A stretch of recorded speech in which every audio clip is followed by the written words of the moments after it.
Well, and good evening. It's 9:45, and we have not yet begun the Senatorial District Caucus, the first of two. We were supposed to start this caucus at 1 p.m. today, and it is now 9:45. If that gives you a sense of how this day has gone and how the convention has gone, it has been a slow day at every angle. Some of the delegates have not been seated still, and so that has been one of the challenges that we've been facing. So this is the Senatorial District, the 2nd District. It includes Van Zandt, Kaufman, Rockwall, and some others. Dallas is also in this Senatorial District Caucus. This is a state Senatorial District. And tonight we're going to be focusing on the State Republican Executive Committee members. We're going to be electing them. I believe that's tonight. And we're also going to be forming a permanent chair for the caucus itself. And then we're also going to have permanent committee members. Of course, the big committee, obviously the platform committee, is not represented. The temporary person that's on that committee is Bunny Pounds. She and I have a disagreement on one of the platform positions that I had proposed, which is a constitutional convention. She, along with Eagle Forum, which ironically is an organization that I have always supported, has actually are opposed to it, and they have instituted a platform plank that is actually telling the state legislature to pull out its request to Congress for a convention of states where we could establish term limits, because we'll never get that done, and a few other narrowly focused convention items that the Convention of the States would propose for us. And we have a lot of people who are very supportive of that, including Ben Carson, Mark Levin, Sean Hannity. The list is endless. David Barton of Wall Builders. So there's a lot of people who really are in favor of it. Rand Paul. I'm thinking off the top of my head. Eric Metaxas, the author and the radio show, talk radio show host.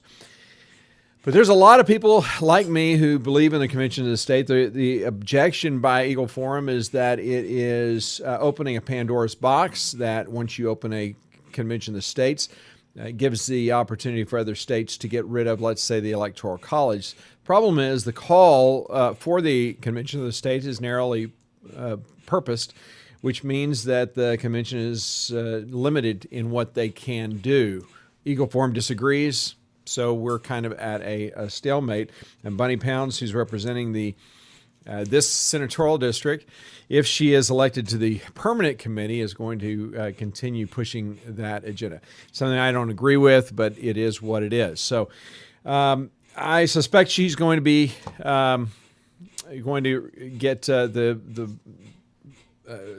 vote to stay on as the committee member. I can see one angle getting through, and that is that Bunny is from Dallas. These smaller counties, Rockwall, Kaufman, and Van Zandt, are more conservative, and even though Eagle Forum is supporting that, it might be an opportunity to remove her from the permanent committee and maybe have greater influence on the platform committee as a whole. So that's kind of the nuts and bolts of where I am and where I'm concerned about. I've never been an advocate for removing members of the Rules or Platform Committee, especially after they've spent an entire week working on these things. this is just one area that we just don't agree on, and I'm not sure if I want to fall on the sword over it tonight or not. It's almost 10 o'clock, and I suspect we won't be out of here until midnight tonight. That's my prediction, but I guess we will see. So we are, I'm broadcasting this like I am with all of the caucuses. It's what I'm going to do, and by the way, I am a national delegate, so I will be heading to Jacksonville, where I will be broadcasting some of the events that are behind the scenes, and my alternate is a young guy, a millennial, named Tyler, and he also has a Facebook page, and so he's planning to get some shots and some video of what's going on. So I'm looking forward to meeting with him and maybe seeing some things that we can do together to try and make it a really a great experience for those who can't come to Jacksonville. So that's where we are. We are awaiting the chairman of the Senatorial District, the temporary chair, who will probably be the permanent chair. I certainly would support that, to give us a gavel. And that what he said was that Congressional District 5 had just finished. All of those delegates are sitting in the waiting room right now and trying to get in. The credentialing process is excruciating. They're not, at this point, seating alternates, but I suspect that all the alternates are going to be seated. There's not that many of them. So that should go through. So that when he announced that we had 50 delegates and alternates waiting in the wings, that was about 20 minutes ago. So I suspect that by 10 o'clock we'll be lowering the gavel, but I just didn't know, so I went ahead and started the feed, and so that we could have it ready to go, so that once he does come on and drop the gavel, that we'll be ready to hit the ground running. So if you have any questions or anything, it's bob@bunkerbob.com, so you can send me that, and I will try to answer it. I'm not going to try to fill the whole time that we're waiting until he arrives. I'll probably hand it back over to the page that basically shows not that page, this page that shows everyone kind of laying in wait. You can kind of see that in this meeting room, and this is the Zoom meeting. You can see that there are 6 pages of delegates right now that we could thumb through, and they're all waiting to start this meeting. So that's essentially what we've got, and so that's really all I can tell you. Tomorrow the schedule is going to be that we will start at 12:30, and we received an email from Chairman Dickey that was just a short time ago. They've decided to cancel the evening's general session. Really, I mean, this is becoming so funny. It's ridiculous how poorly things are working. And again, it's just a matter of technology, making sure that people are credentialed correctly. And it's just an overall mess. I can't tell you how many delegates I've talked to throughout this convention on texting and emailing and talking to on the phone, who are just at their wits' end and just absolutely flabbergasted that this whole process is so difficult. I suspect someone said that we won't have a convention this poorly run again. And again, when I say it's poorly run, it's simply because of the technology that makes this such a challenge. And so I'm not trying to cast aspersions on anyone. I'm just simply saying that this is a tough situation. And ironically, what's amazing to me is that all of the delegates who have stayed the course are still here. And we have a grouping of delegates that are still here. And if we look at the number, what have we got? We've got 160 168, it looks like, 168 delegates that are in the room as we speak, who are waiting and approved, 148. And it sounds like we got, I think we probably have another 30 more to go before they start we gavel the meeting. So it is amazing. And one of the things that I learned, this was at the convention in Houston, I think it was 1992, that I learned, and it was a fight for national committeemen. It was the year that Bill Crocker won. And one of the things that occurred was Bill Crocker won in the caucuses, and it had gotten really late in the congressional caucuses. It had gotten really late. And so the people that were opposing Bill, they decided to take the vote to the floor. And because their thinking was, there's a lot of old people in the party, which is true. A lot of gray hair. I'm one of them. A lot of gray hair in the party. And what they thought was, well, all the gray hairs, they're going to get tired and they'll go home. And they probably already left. And so they were hoping that they could overrule the caucus vote and with a floor fight, and ended up just being a terrible disaster for them in trying to do that. It got a lot of people really ticked off at him, and it really. I know the candidate's name. I actually was supporting that candidate, ironically. But you haven't heard anything else from that candidate, because I think that did tarnished his reputation so badly that he's really not been able to recover from it, especially within the party. So that's one of the things that I've learned. That was back in 1992. Here we are at this convention, and you know what? Sorry, it wasn't 1992. 1992 was Houston. It was a 2004 convention that Bill Crocker was elected national committeeman. 1992 was George Herbert Walker Bush. That was also Houston.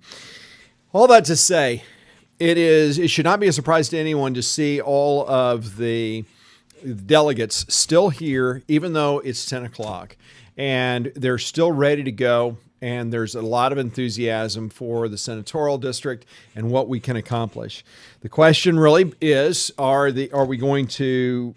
is Bunny Pounds going to continue being the platform committee, permanent platform committee member, with her position on the Convention of the States, where they have basically abandoned the Republican Party's position on holding a Convention of the States, because for fear that opening up a Convention of the States will enable the other states to come in and get rid of the Electoral College and all of these other things. The problem with the argument is that the call for the convention is narrowly defined. Every state that has notified Congress that they would like to have a Convention of the States has done so in a very narrowly defined way.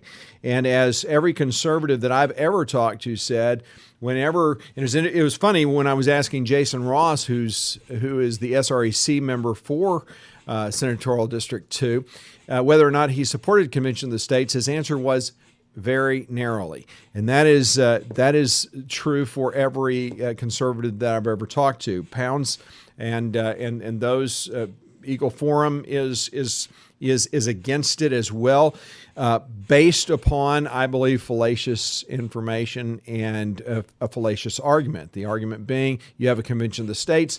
They can basically open up and do anything they want to the Constitution, but you've got to understand, you have to have 2/3, I think, vote to ratify any change. And the fact that the states that are calling these conventions have such a narrow focus, they're focused on term limits and things that are really trying to keep to bring government accountability. They're not trying to get rid of the Electoral College. So it's an unfounded position, and this is honestly probably our last opportunity to even have a convention of the state with Donald Trump in office, and I think he's going to win re-election by a landslide, as do most Republicans. Maybe not by a landslide. Let me correct that. I do think that Republicans, the silent majority, most of us, are going to come out and support our president. So I think that most people are part of that.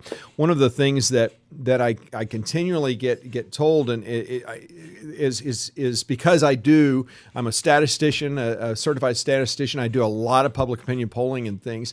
And one of the questions that I'm always asked is, well, you're seeing all the public opinion polls that are coming out against President Trump, that Biden has this incredible lead. And the question really comes down to, well, isn't that the same thing? Are these the same numbers that they saw when Hillary Clinton was running? And how do you explain that? And it's a very simple way to explain it, but people don't really seem to understand. First of all, the people that are being called are landline calls. The pollsters are using landline phones. Who has a landline phone? Well, there's not.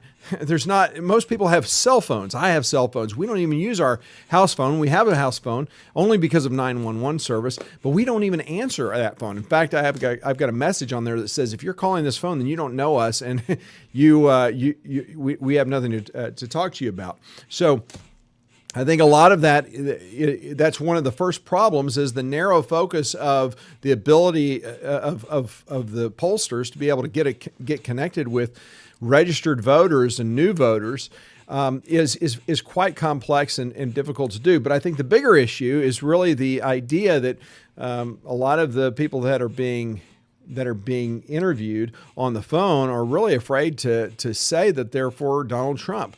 I mean, the fact that we can't say that all lives matter, that somehow saying the obvious, that all lives matter, that the fact that conservatives like us, we just don't say Black Lives Matter because we don't say obvious things. I don't say that children are beautiful, and I don't say that rape is bad. Not because I don't think rape is bad. It's just because we don't say obvious things. So, of course, Black Lives Matter, as every life matters. But because we have become a society that is just entrenched and focused on these incredibly volatile issues that I mean, we basically run off a cliff. So if you say that I support Donald Trump, the impression of a lot of respondents, frankly, is that they just don't. If you support Trump, you don't want to talk to people about it. And we've been conditioned that somehow, for some reason, what Donald Trump does, his tweets, the way he talks off the cuff, we should be embarrassed about it. I'm one of those that, frankly, is not embarrassed at all of Mr. Trump's tweets. I love his tweets. I love his off-the-cuff comments. I love the fact that he doesn't give a hoot what the press says or does about him. So this is the problem, and that's why these polls are just so unreliable. There's so many problems with the polls today, and as we saw in the Hillary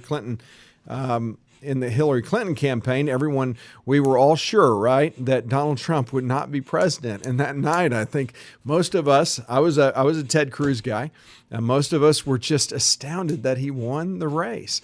But it shows how little pollsters today really understand what the people believe, especially Americans who really do believe in making America great again. So I think they're going to get it wrong again, and I think that Trump is more popular today than he's ever been. Obviously, this COVID issue has just created a firestorm of controversy. We have members of the Republican Party who are really divided about masks and things like that. I don't know if you had the opportunity to see Senator Bob Hall's meeting with doctors. Robin Armstrong, our national committeeman, who's running unopposed, he was one of those doctors. It was a fantastic Facebook Live it was about an hour and a half, or hour and 15 minutes.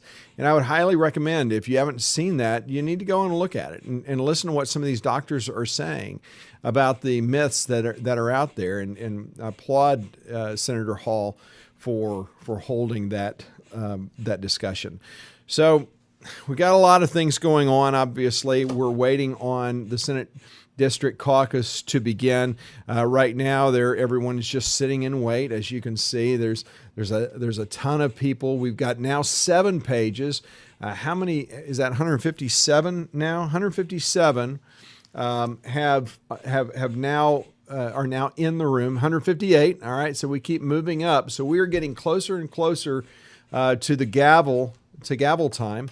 And when that gavel hits, it'll be. I'll move it right back over to the chair. Just take a perusal of the different rooms that are going on. You can see all of the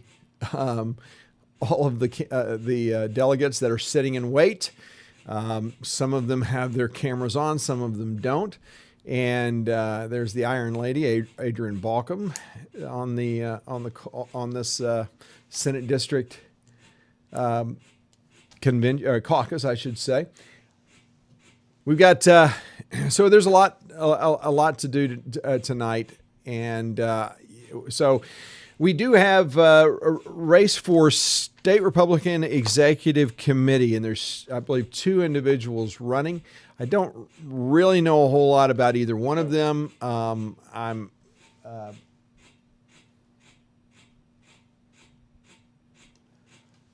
To say that I'm less than enthused about it would be pretty accurate. Bottom line, I'm looking forward. I should say, I'm looking forward to the nomination speeches so that we can get a better chance to hear what these 2 gentlemen think and who they are and why they should be our State Republican Executive Committee member. If you've watched some of the online calls, okay, here we go. It sounds like we're ready to get started. We have 18 still in the waiting room. We are having issues getting them credentialed a little bit. A lot of people just under, and if I could just say this for tomorrow to help, all we have on you is, when you're in the waiting room here in Zoom, is the name that you're under in Zoom. And it's slowing things down a little bit. If there's any way as you log into Zoom to try to say, not just David's iPhone or just iPhone, but it would say, David Hale, Hunt County, or SD. Actually, that would be the greatest. David Hale, Hunt County would be very good when it comes to credentialing. Having said that, we're going to go ahead and start doing the formalities of getting started. Once again, appreciate all your patience. I know this isn't what we planned on doing, but having said that, let's open with the word of prayer, and we'll get started with our program. Father, thank you so much for all these wonderful delegates who are here with us today. Thank you for all their patience. And Father, I pray that you would help us tonight to work efficiently and quickly, that you'd give us guidance and grace, and most of all, we would do the work you want us to do, and we would honor you in everything we do. Thank you so much. In Jesus' name, amen. Now, if you stand with me, we'll open with our pledges. First, the American flag. I pledge allegiance to the flag of the United States of America and to the republic for which it stands, one nation, under God, indivisible, with liberty and justice for all. And now the Texas flag. Honor the Texas flag. I pledge allegiance to thee, Texas, one state, under God, one and indivisible. Okay, thank you very much. I would swing my camera around if I could and show you everybody that's here on our team here tonight, but I'd probably make you dizzy swinging a camera around like that. So I'll tell you that my name is David Hale. I'm the Hunt County Republican Chair, and I'm the temporary caucus chairman for the Senate District 2 caucus. To my left, I have Daphne Stanley as secretary of Dallas County. I have Jamie Baker as parliamentarian, and also helping me are Doug Rosehart, Melanie Grammer, Stephen Stanley, also here as well as assistants and assistant secretaries, and they're the ones that have been working hard for the last hour and a half to make sure everybody's credentialed and we have the right people in, and they've really worked hard to make sure that that the votes were secure and that we have the right people that we need to have here. And they're still continuing to work on that. For those who are in the waiting room, they're working hard on that. Okay, so let me get started here. I have introduced the temporary officers. So the meeting of the Senate District 2 District Caucus will now come to order. This is the hold on. Let me get to the right part of the script. Some of this has to be said just so. Welcome you to the Senate District 2 Caucus meeting. Obviously, we're not starting at the time it was expected. Let's see here. The Senate District Number 2 Caucus will now come to order. My name is David Hale, and I've been appointed by State Chairman James Dickey upon advisement by our current SREC members. Our caucus is governed by the Texas Election Code, rules of the Republican Party of Texas, Robert's Rules of Order newly revised, and by the Convention Standing Rules. None of these rules can be suspended by the caucus unless specifically allowed for. If you have any questions about the rules as we proceed, please rise to a request of information. I will try to answer your question. And the way for that would be to raise your hand if you wish to be recognized. A point of order would be spelled out in the chat, and my parliamentarian is watching that, and so he can get to me if he needs to. By the way, is anybody listening in? If I could have somebody raise your hand, if I can see you, you're able to hear me, and everything is going smoothly. I see a couple hands. Thank you. Thank you for that sound check there. All our other computers here are muted so that we don't get feedback. So I just wanted to make sure that the sound was making it across the internet there.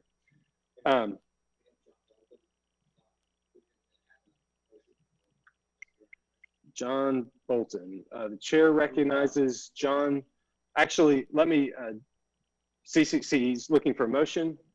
Would it be in order at this time, or should I finish? Finish, okay. Mr. John Bolton, we see that you have a motion to make, but at this time I need to officially finish my opening of this, and then you will be recognized. This is the first of 2 senatorial district caucuses to be held at this convention. Under the convention standing rules, the purpose of our meeting this evening is to elect a permanent caucus chairman and delegates for our senatorial district to serve on the 5 permanent convention committees. At the second caucus, we will make our nominations for the offices of state chairman and state vice chairman and elect a state executive committee man and committee woman, SREC members. Okay, appointment of temporary officers. I think I already explained who is here. At this time, I would like to appoint Daphne Stanley as my secretary, as temporary secretary, and also I have Stephen Stanley and Doug Groshart assisting, along with Melanie Grammer assisting the secretary as needed. The chair also appoints Jamie Baker as parliamentarian. Okay, order of business tonight. We're going to elect a permanent caucus chairman. We're going to elect or appoint permanent officers and elect a member to each of the 5 permanent convention committees. Okay. Nominations, election of permanent chairman. Nominations are now in order. Let me hold off on that. Would this be the time to recognize a motion?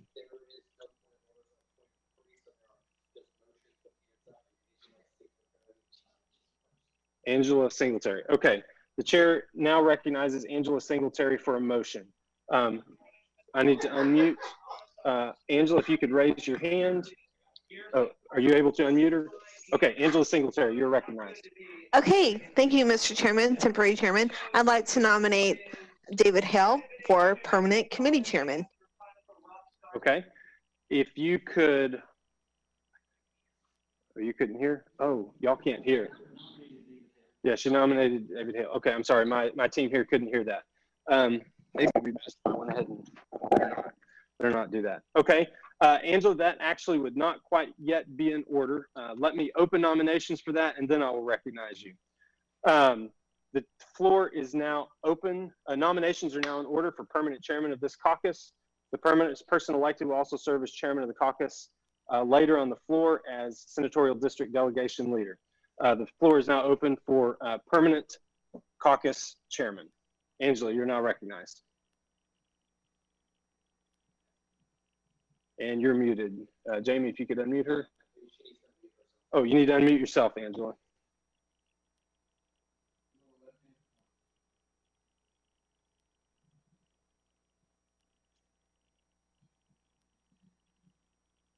Lower left-hand corner, if that helps.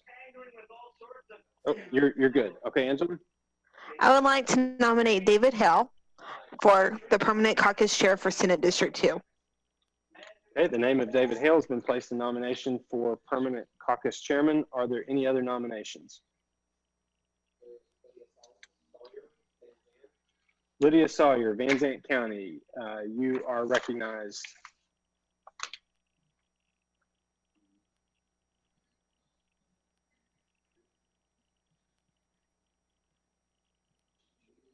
Lydia Sawyer, Van Zant County, you may need to unmute yourself so that we can hear you.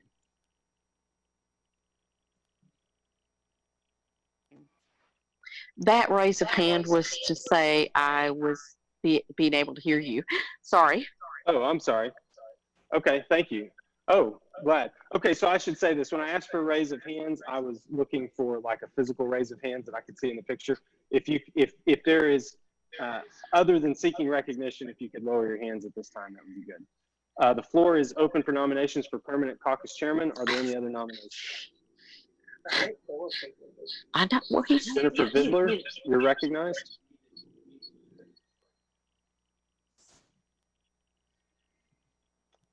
What was the name again? Jennifer Vidler took her hand down. No other hands. All right. Are there any? I'll ask one. What's that? Chair recognizes Rodney Robinson. You have a nomination? No. No. Rodney Robinson. Oh, but you look like Bob Reese. Bob Reese. Oh, I can't hear you. Are you muted? Here, I think I can unmute you maybe. Yeah, we had. All right, Mr. Reese, you're recognized. Do you have any nomination? I deny any nominations. I move the nomination cease. Nomination to move cease.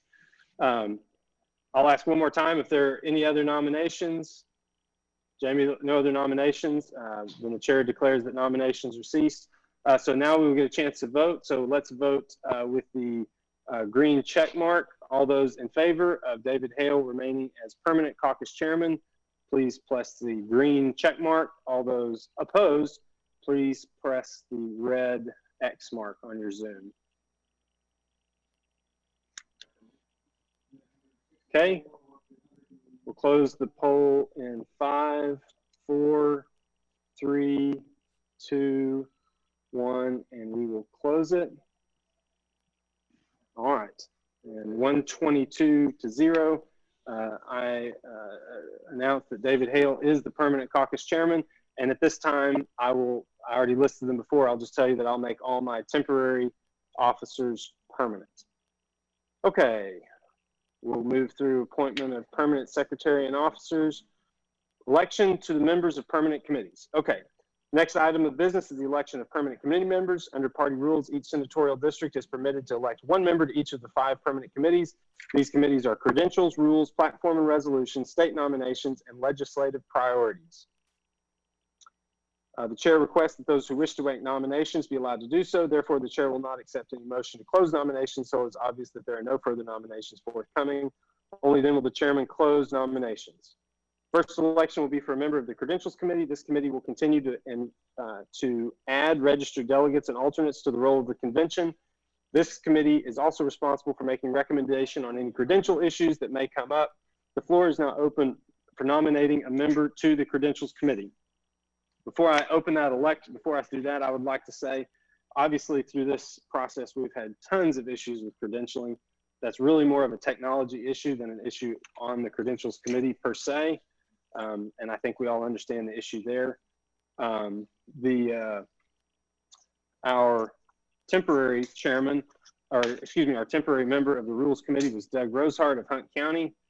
Are there any nominations for permanent Credentials Committee member?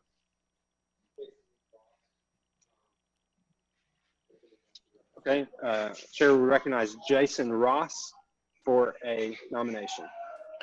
Thank you, Mr. Chairman. This is Jason Ross, your SREC committee man for SD2. I would like to nominate Doug Rosart to be our permanent representative on the Credentials Committee. The name of Doug Rosart has been placed in the nomination. Are there any other nominations?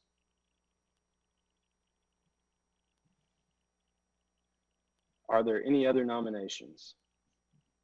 Mr. Parliamentarian? No. All right, hearing no other nominations, I'll announce the nominations are now closed. All those in favor of Doug Rosart as moving from temporary credential member to permanent credential committee member, please signify by checking the green check mark on Zoom, and all those opposed clicking the red X mark on Zoom.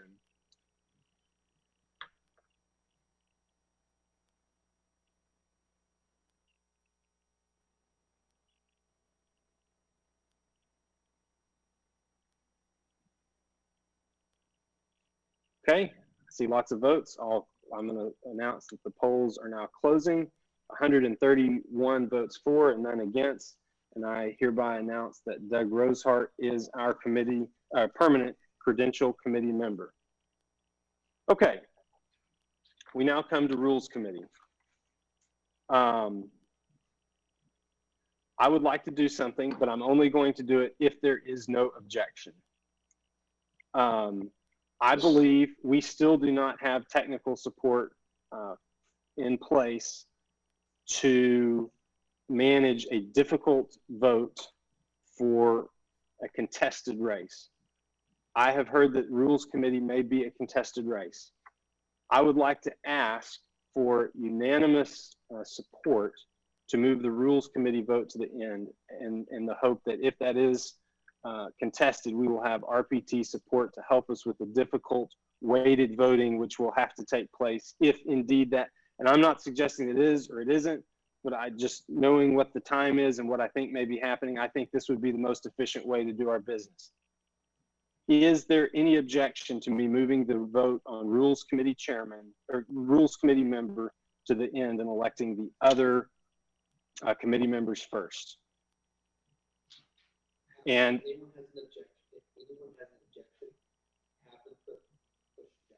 if anyone has an objection, I see one objection and it has been pulled down. If anybody, as of right now, there's 0 objections. If you have an objection to doing what I just said for the purposes of smoothness and running our meeting efficiently, please click the red no. And I have 1. I do have an objection. Now I have 2. Okay. What's that? Yeah, but it gets dicey. Okay, there's 3 objections, and that's fine. We'll move ahead with it, and we'll do the best we can with it. All right, the next order of business is the election of a permanent Rules Committee member.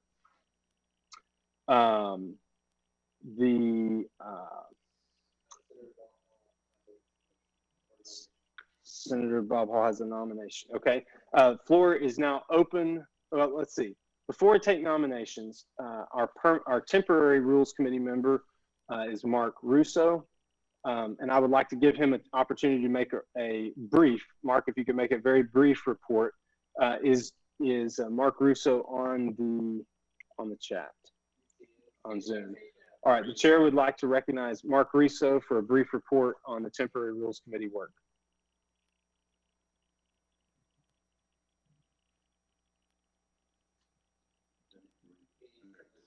Yeah, yes. Thank you, thank you, Mr. Chair. We did go through. There were some changes. We did strike Rule 8K, and we modified that. There is an issue that is a contentious of Rule 44.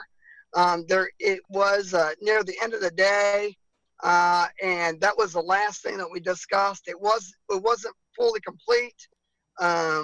But we were losing our votes.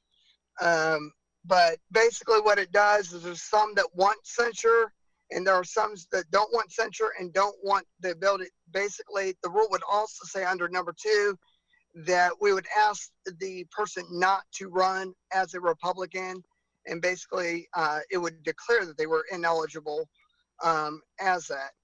The vote was 11-10.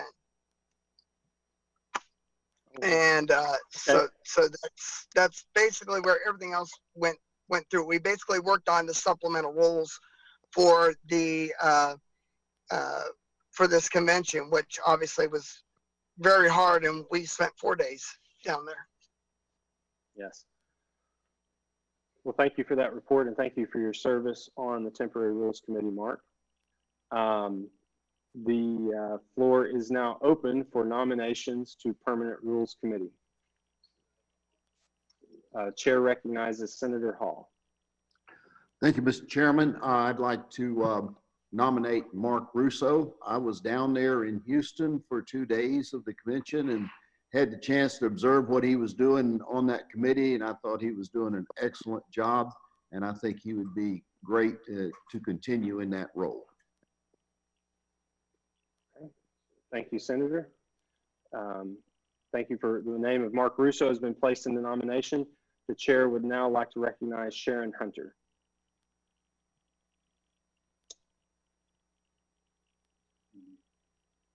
You may need to unmute so we can hear you. Yes, there are people in chat that's.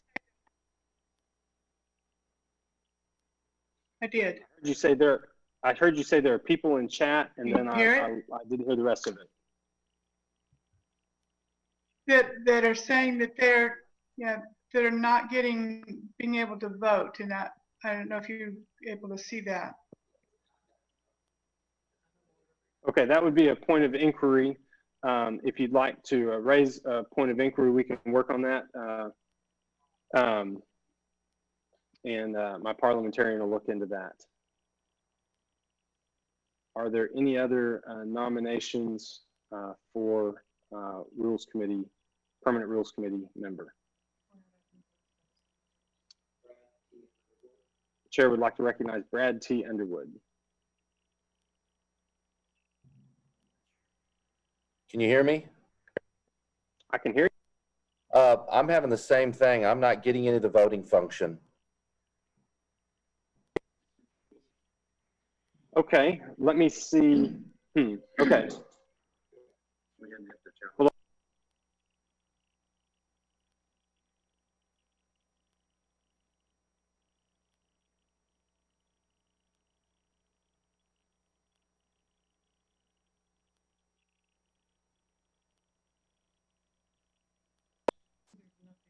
so, Brad, if I could ask a follow-up question for that. When you say you're not seeing the voting function, is it the green check and the red X that you're not seeing, or is it the Meeting Pulse second software platform voting that's not up? Could you explain what it is you're not able to vote on?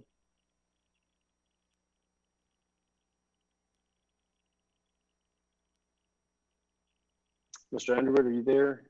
I'm trying to ask a follow-up question. Yeah, I'm still here. Sure. I was helping some, I'm going to call some of our other Republican friends that weren't quite so tech savvy on CD5, and they were just popping up and able to vote. Are we doing something different again? All the votes that we've taken to this point have been in the Zoom feature because they're not contested votes. They're more or less just the equivalent of voice votes. So I think it would be under the participants section in Zoom is how you would find it. I will.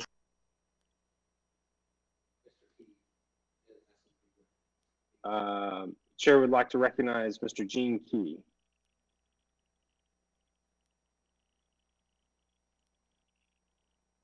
Mr. Key, are you there? Okay, I'm here. Do you hear me? I can hear you loud and clear. Thank you. Okay. David, my wife has been waiting for over an hour to be let in. There were 75 people in the room when she, tried to log in. Okay. There's a lot of people just not being able to vote, and that's just not right. And I know it's not your fault, but no, I appreciate that. My secretary, if I could just handle it, my secretary, Doug Rosehart, is here helping me, and he said he's been trying to call you. Part of the issue is trying to find out. We see people in the waiting room, but it's hard to tell. We want to make sure that, and if it just says iPhone or something, we want to make sure it's the right person. So I'll ask Secretary or Assistant Secretary Doug Rosehart if he can contact you again, just so you can make sure that we have the right person that we're letting in to the Zoom chat. So I hope that's helpful. Let's see. Any other nominations? So the business on the floor is nominations for permanent rules committee member. Are there any other nominations? Mr. Park, anybody seeking to be arrested? All right, no other nominations. I'll move that nominations are now closed. All those in favor of Mark Russo as a permanent rules committee member, please signify by saying, or no, excuse me, not signify by saying aye. Please signify by checking the green check mark. And all those opposed to Mark Russo as being a permanent rules committee member, please check the red X.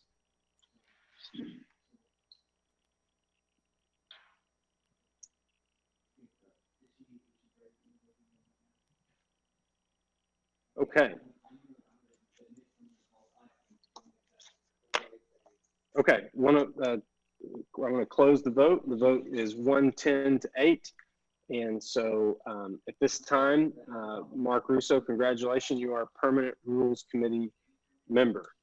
We'll move to the next order of business, platform committee. We will now elect our member to the platform committee. This committee will propose wording of the platform and resolutions to be considered by the convention general meeting. Hold on.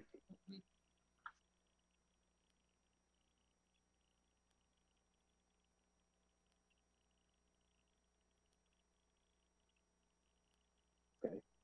Sorry, I needed to confer with my secretary for a moment. Mark Russo has been elected as permanent rules committee member, and next will be platform. We'll shuffle through my papers a minute here. Temporary platform committee and member was Bunny Pounds.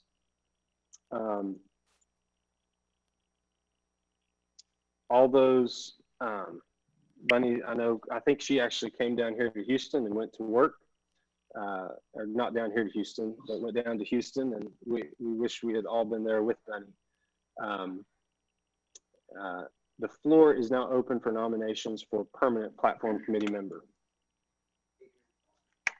Okay, the chair recognizes Adrian Balcom. Hello, good evening. Hi, yeah. I'm Adrian Balcom from Rockland County. I am wanting to nominate Robert Steinhagen for, can you hear me? I can hear you. Okay. Yes, I can hear you. Robert Steinhagen is who I'm nominating for platform. The name of Robert Steinhagen has been placed in the nomination for platform. Are there any other nominations? Lily, the chair would like to recognize Lily Ralph for nomination. You may need to unmute yourself.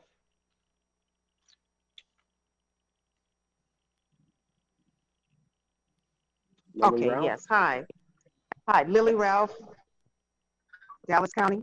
I nominate Bonnie Pounds to permanent platform chair, platform committee. All right, the name of Bunny Pounds has been placed in the nomination for permanent platform committee member. Are there any other nominations?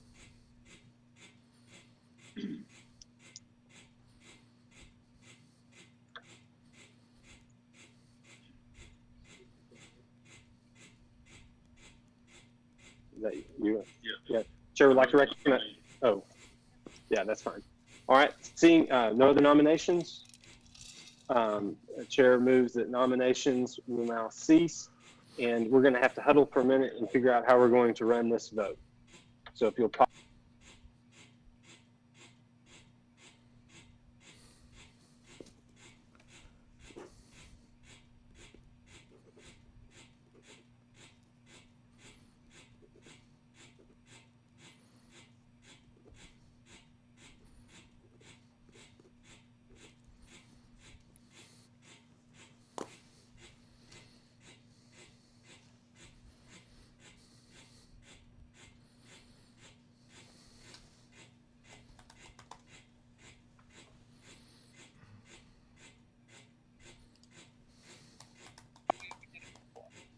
Okay, let me make an announcement, just sort of what we need to work through to be able to take this vote.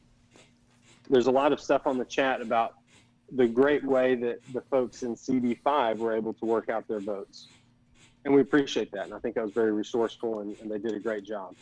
The problem is in CD5 and all the CD caucuses, which we did earlier today, those are based on one man, one vote, because they're on the national side of what we do in the congressional district caucuses. In the SD caucus, we've now moved to the state side. And then there are different rules that apply to the state side, and it's weighted voting. For example, if a county has 57 delegates allocated, but only 30 of them are there, they get to vote the full weight.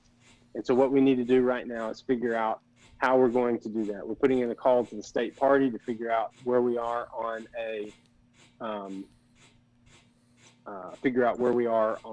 getting that technology worked out, and I'll check back with you. I hope my assistant secretary is on the phone right now, and I hope we'll be able to check back with you very soon.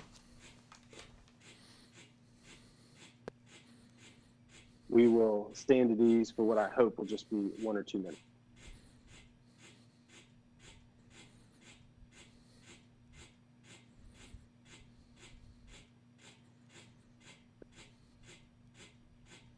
All right, I see a point of information, and I would like to go ahead and take that now. I know I just said go at ease, but I'd like to go ahead and take that point of information.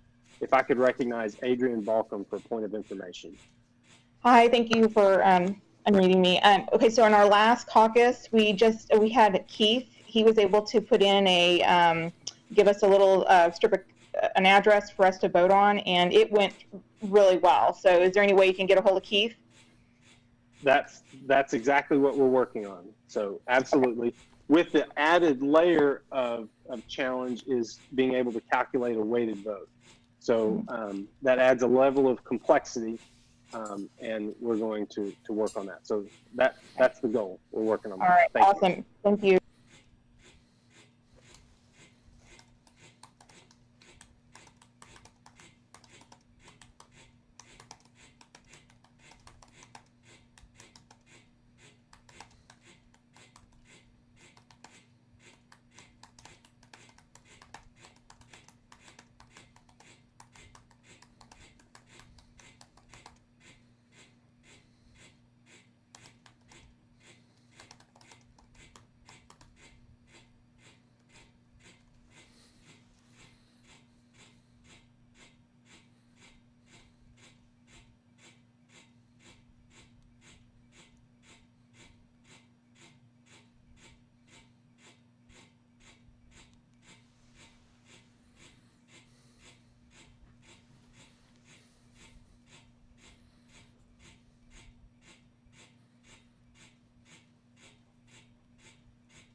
I know we were at ease, but I saw another point of order. I would like to recognize Lance Lenz for point of order.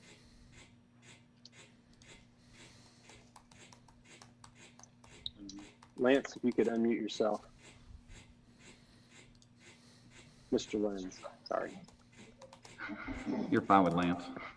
Mr. Chairman. Yes, sir.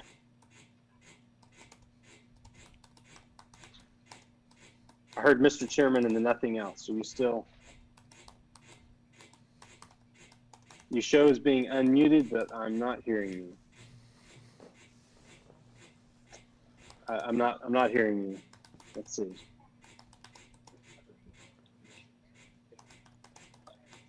Okay.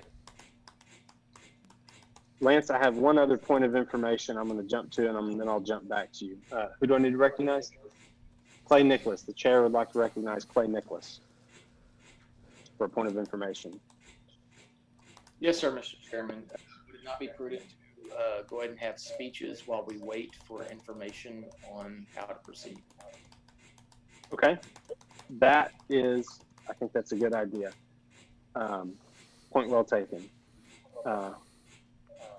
Mr. Lenz, are you available for, can we hear you for your point of order?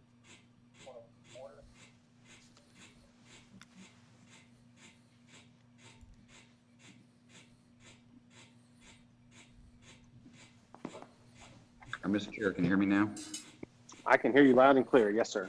All right. I would like to make a motion to move the voting for those contested races to the end until we have tech support.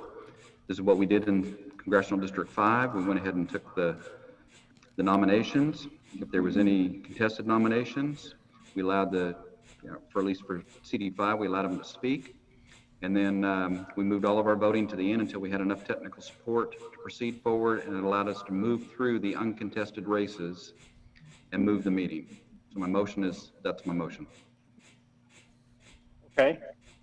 You were recognized on a point of information, but, or point of order, but I think that I don't know where we stand with the rules, but that seems like a wise thing to do. I don't want to avoid having an election. That's what we're here to do. But it seems wise to, given the time and the situation, to move that and see. We have a couple of folks on the phone trying to get the technical support in. Let me confer with my parliamentarian for a minute.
Okay, so I've conferred with my parliamentarian. We believe that it's a 2/3 vote for a rule change. First of all, I'd like to amend the motion, Mr. Lenz, if you are good with this, that we not necessarily move it to the end, but we move that vote to as soon as we have tech support, which could be at the end, we don't know. But if tech support comes in, that we go ahead and, what's that? It's a majority vote. Okay, that we go ahead and do that. Would you consider that a friendly understanding of your motion? I can't hear. Can you give me a thumbs up or thumbs down? Thumbs up. Okay, 2 thumbs up. Okay, so we're going to take this as a motion to amend the rules so that we can put this vote off until we have tech support. We want to take this vote. We need some assistance with that. It'll be a lot more efficient. Before I take that vote, let me just ask, is there any objection to moving this election? And if anybody has an objection, just click the red X mark. I'm not seeing an objection. Okay, without objection, so ordered. So the vote on the platform committee member has been moved to the end or until we get tech support. And so that lets us keep working through our business. Thank you all for your understanding on that. I'm a big believer in you stick to the rules and you go through it, but I think this really did call for a rule change, and I appreciate your understanding on that. Okay. The next vote is for state nominations. Is that what I'm seeing? And then next would be legislative priorities. Okay. The next committee that we will need to elect a member of is for state nominations. The convention We will now elect our member for the State Nominations Committee. This committee recommends to the convention one nominee for the office of State Party Chairman and one nominee for the office of State Party Vice Chairman. Under the standing rules, the member elected to the Nominations Committee must support our senatorial district's recommendation on at least the first round of voting. Additionally, this committee reports our caucus choices for the State Executive Committee man and committee woman. The floor is now open for nominating a member to the State Nominations Committee. If I could just say this, there is no temporary member of the State Nominations Committee, so this isn't really a permanent. And this is the person who will take our votes when we vote tomorrow for State Chairman and State Vice Chairman to that committee to make a report to the floor. What's that? Okay, the floor is now open for nominations for State Nominations Committee. And the chair now recognizes Victor Carrillo. Good evening, Mr. Chair. Can you hear me? I can hear you. My name is Victor Carrillo, Rockwall County, and I'd like to place the name of Peter Flores, also of Rockwall County, to State Nominations Committee. The name of Peter Flores has been placed in the nomination. And thank you, Commissioner Carrillo. Are there any other nominations? The chair recognizes Adrian Balcom for a point of information. Apologize if you've already covered this, but these nominations that we're making, let's say we have multiple people, are they going to be able to speak? Because I know that there's a lot of people that don't know who these individuals are. Will they be able to make a speech about why they should be selected? Absolutely, and I apologize for not making that clear. When that time comes, each candidate will be given 3 minutes to speak for and against. 3 minutes to speak for themselves, and that 3 minutes may be spent by themselves, or they can allocate it to other people who wish to speak for them. So yes, that is correct. There will be 3 minutes to speak for each candidate. Okay, yes, thank you for that point of information. I apologize for not explaining that earlier. The floor is still open for nominations for the position of State Nominations Committee. Are there any other nominations? There are no other nominations. The chair declares that nominations are now closed. All those in favor of Peter Flores to be our member on the State Nominations Committee, please signify by checking the green check mark. And if any are opposed, please check the red X mark.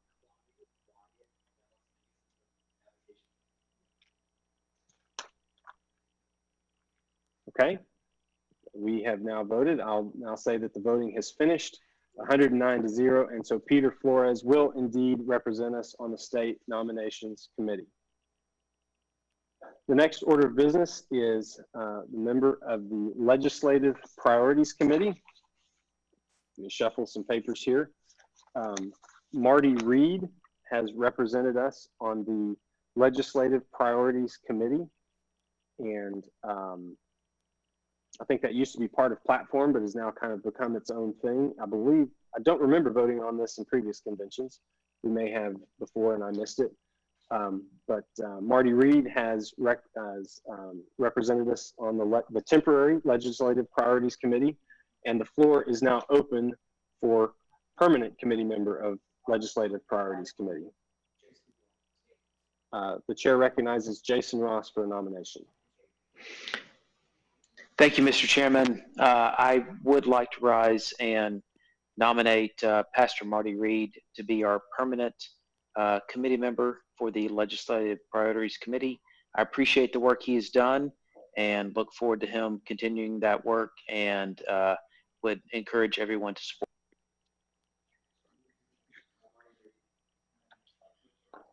Okay. All right, the name of Pastor Marty Reed has been placed in the nomination. Are there any other nominations? Are there any other nominations? The chair now declares that nominations are now closed. All those in favor of Marty Reed as being the permanent member of our Legislative Priorities Committee, please signify by clicking the green X mark, or excuse me, the green check mark in your Zoom, and all those opposed, click the red X mark.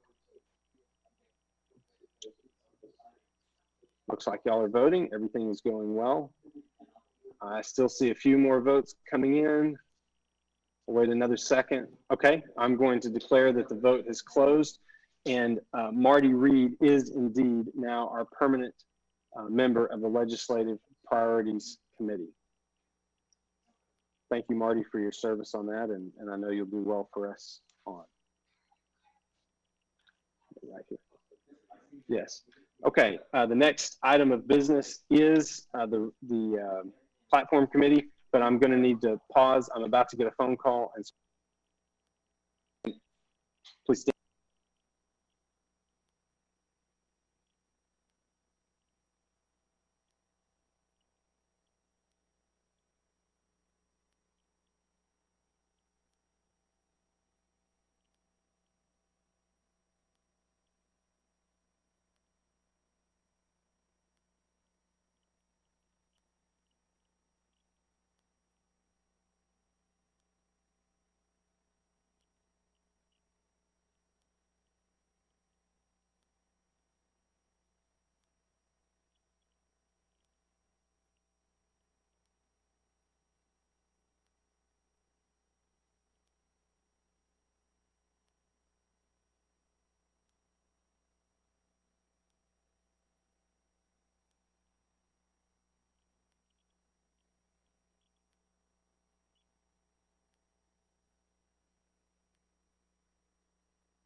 Okay, I'm back.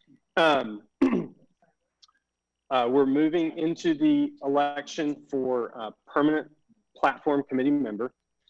I'm expecting a phone call from the tech person any moment now.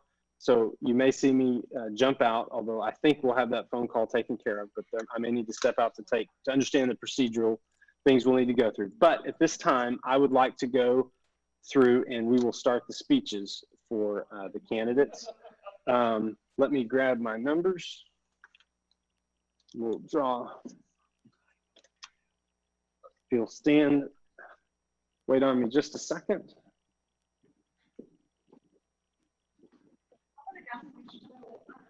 I don't know where it is. No. Oh, wait, that's not the hat.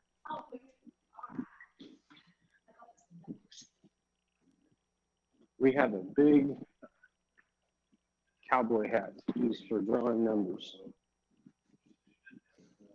Okay.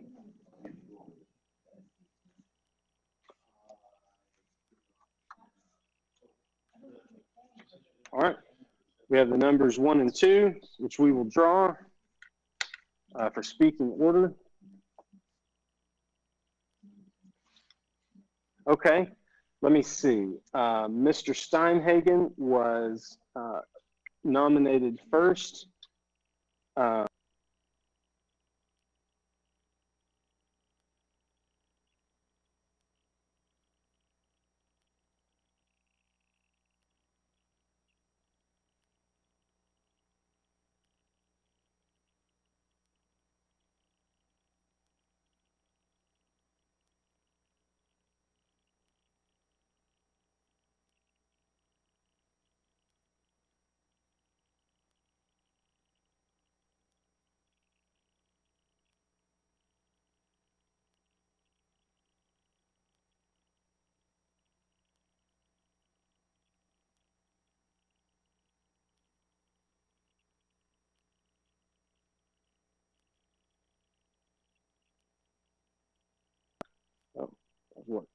Okay.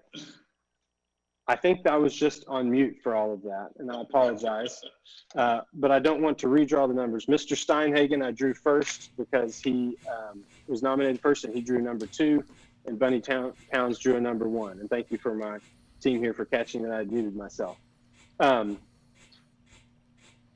So each of you will control 3 minutes of time. And let me explain how I'd like to do that. If I could recognize, if you would like to have people speak for you, you'll have that opportunity. And if you do that, if you tell me how long you would like your people recognized. So let me start with Bunny Pounds first. Could I recognize Bunny Pounds and ask her how she would like to speak for herself? Bunny, if you could raise your hand. You got her. Okay. Miss Pounds, how would you like to speak? Yes. Hello, Bunny. If you could unmute Jerry Fisher, she'll speak on my behalf at the end, and possibly Pastor Marty Reed if he's on, if we have time. Okay. Okay. So just to be clear, you want to speak first, and then Jerry Fisher, and then Marty Reed. Correct. Correct. Okay.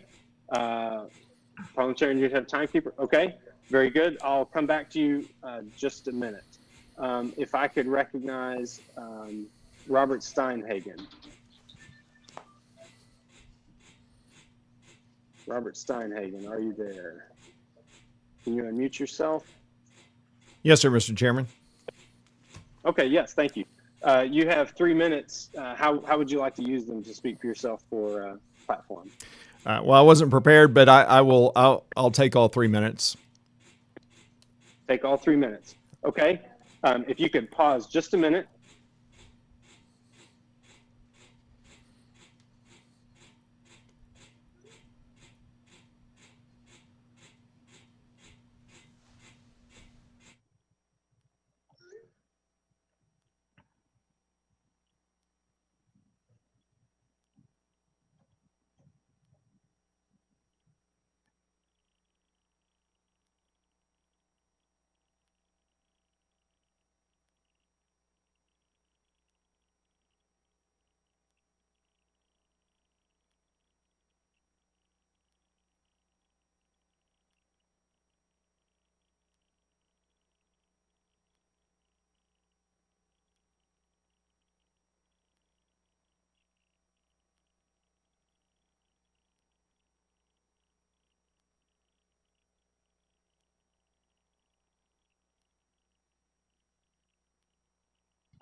Okay, I appreciate your patience with me there. We got the call and the tech guy we're letting him in, so we will have assistance with this. And so once again, appreciate Dalton's ready, okay? Yes, I think the tech guy has been brought in, so we should be good to go. Okay, at this time, I need, you still have my phone? Mr. Chairman, if you could change my Marty Reed to Jimmy Weaver, please.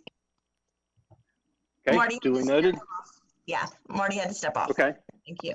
Okay. Very good. I'm going to pull out my timer. And, okay, Bunny Pounds, so just let me be clear. Bunny Pounds will speak. She and her folks will have 3 minutes. Mr. Steinhagen, you will have 3 minutes. We will have tech support. We will take a vote. There may be a period of time of waiting while we calculate through the waiting, but then we will go. So without further delay, Bunny Pounds, you and your team, or you and your seconding speeches, are recognized for 3 minutes. Thank you so much, delegates. I am still in Houston. It has been a crazy week. First day was 10 hours on platform, 12 hours the next day, and 16 hours the next day, standing up for our biblical values and our platform. I was honored to be on my committees I chose: State Affairs, to defend traditional marriage, to defend and really help our abortion planks get even stronger, anti-abortion. And then also was on finance, so I got to write some planks, which I'm really proud of, on fiscal restraint, even local government restraint. That was amazing. So we had a lot of cool things that we did with the platform. I think you'll be really proud with what the committee has done so far. I'm trying to look at my notes. We put in a plank about adoption. We put in a plank condemning pornography and the stain it is on our nation, and how we also, one thing I did on the finance committee was I included the Texas Enterprise Fund as a crony capitalism fund that should have legislative restraint over it. On the whole committee, we got through some great initiatives. We did a plank condemning the SB 11, the mental health bill in the legislature this year that really decreases parental rights. And I wrote an amazing plank I wanted to read you, and I'll turn it over to my colleagues. Texas school reopenings. I wrote this myself and got it on the full platform committee. If Texas schools are unable to reopen on the regular scheduled school calendar for in-person instruction, the taxpayer should not be forced to pay for it, as it puts an undue burden on Texas families. With that, I'll turn it over to our committee woman, Jerry Fisher. Thank you so much, Bunny. You have 1 minute left, and the chair now recognizes Jerry Fisher. Thank you. Bunny has worked hard and did an awesome job on the platform committee. She has gotten some great planks in, as you heard. She is a strong Christian. She firmly stands up for our biblical and conservative values. We need her to continue her work on the platform committee. So please consider voting for her. She's amazing. Thank you. Okay, thank you, Ms. Fisher. There is 37 seconds remaining. The chair recognizes Jimmy Weaver. Chairman Weaver, you may need to unmute yourself. Hello, David. Thanks for bearing with us. I think I'm speaking, am I speaking for Marty or Bunny Pounds? You're speaking for Bunny Pounds in place of Marty. Yeah, I'm getting a little bit confused on this, but I know Bunny put together a great effort. She was one of our primary picks to take on this challenge. And with her and Marty down there working together, even though he was on a different committee, I know that their priorities, the ones I was told about, I know one of the main priorities that Marty was involved with the whole group was the abortion issue. And all right, I'm going to cut you off there. That is the 3 minutes. So thank you, Bunny, and your team for your speeches there. At this time, the chair would like to recognize Robert Steinhagen for 3 minutes. And just to make sure my memory is correct, is there anybody else, or are you speaking for 3 minutes? I think it's just going to be me. Just going to be. Okay, thank you. You're recognized for 3 minutes. Well, thank you. And I want to say that this is unusual for me to challenge the temporary platform committee member. It's not something that I would normally do, because we agree on typically everything, on most everything except one issue. And the fact is, when I was in Rockwall County, I presented more than 35 platform resolutions, from pro-life to limited government, and that you can actually see right now if you go to bunkerbob.com. That's my show, bunkerbob.com, and look at the delegate.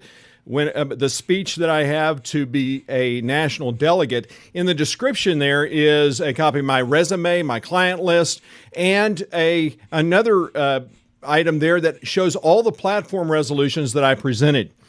One thing that where we differ, the only area that I can tell that Bunny and I differ, is in the Constitution of the states, which has been something that we put on the Constitutional Convention of the States, which is something that we put on the state platform and has been on there for a while.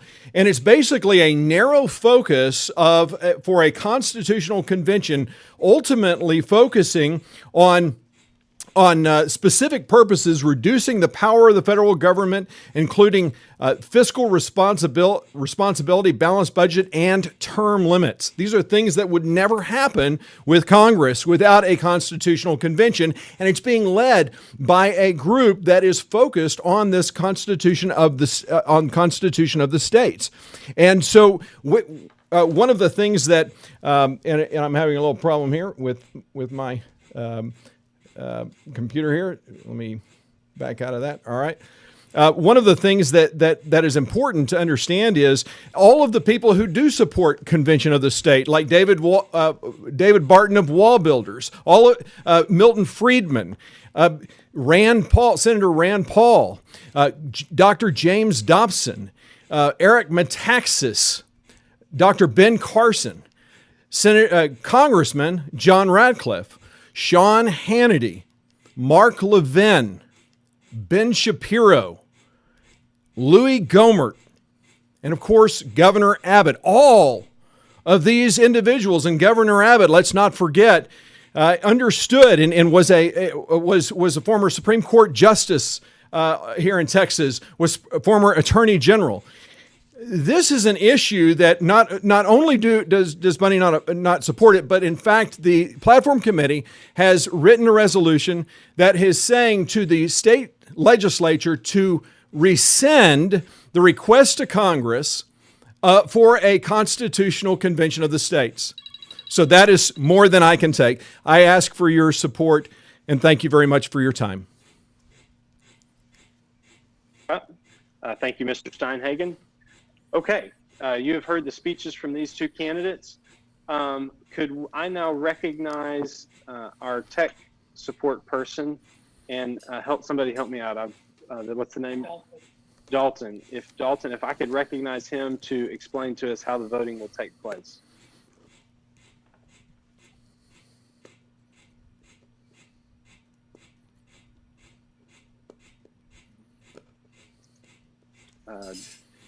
Dalton, you there? I apologize for not knowing your last name. I don't mean to be. Dalton Shaw, are you there where we could recognize you to explain what we need to do? The Yes, process sir. will be for voting. Can y'all hear me? Yes, thank you. We can hear you. Thank you. Awesome. Thank you, sir. Okay, so it's very simple.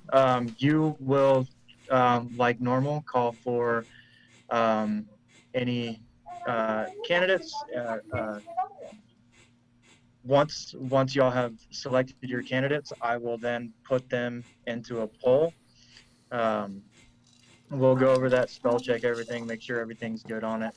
And then that will be done on Meeting Pulse. So does everyone have the link to Meeting Pulse? Because it won't be done through Zoom. Y'all's voting won't be done through Zoom. It'll be done on Meeting Pulse. We have, I think we're going to have probably about 95%, if I was to pick a number out of the air, who are registered through Meeting Pulse. We do still have a lingering few who have not received their credentials yet, is my understanding last I heard. But the vast majority of us, I believe, are credentialed.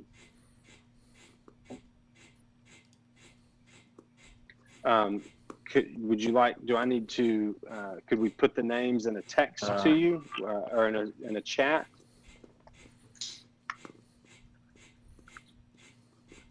So the race,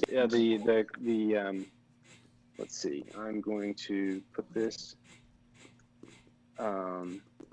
in a chat to everyone in the meeting.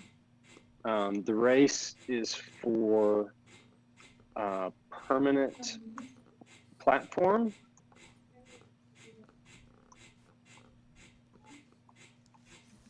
And the names are, Robert Steinhagen, and I'm probably let's see, let me look it up.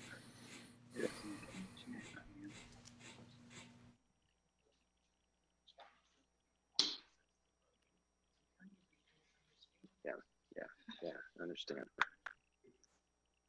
All right. let's see. Mr. Steinhagen, if I could recognize you to give us a spelling.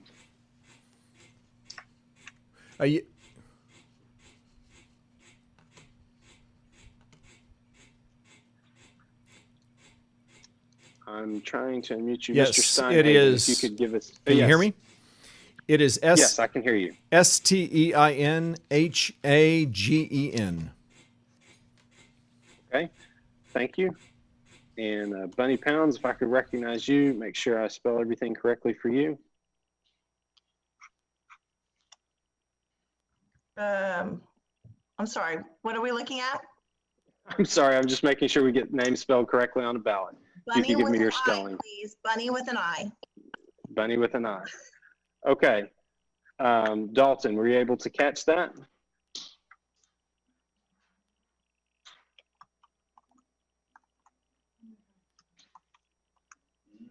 Dalton, were you able to catch those spellings?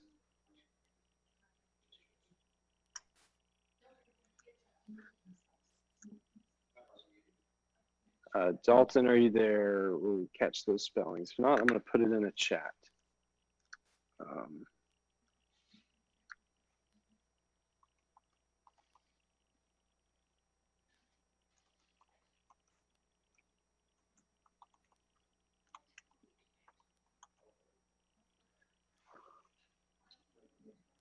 it in the chat.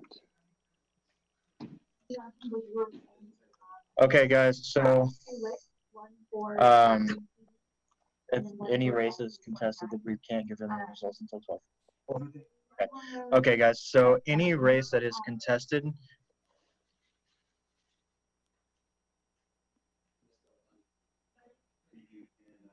system is not allowing us to.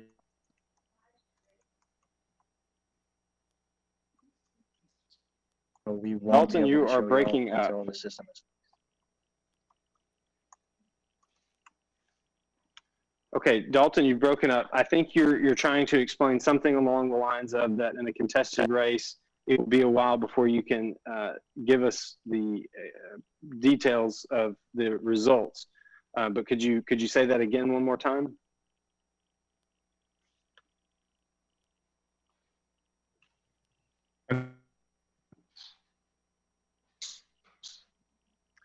I have a terrible audio connection on you, Dalton.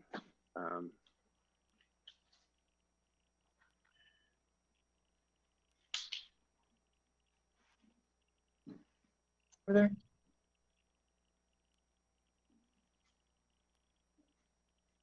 Okay. Let's see. Well, we've got to figure this out. Let's see.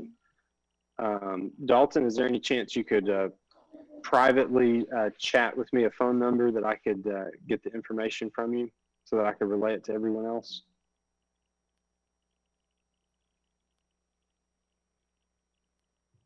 Appreciate everybody's patience here, but this is a critical. Okay. Okay, if we could stand at ease, let me, I have a phone.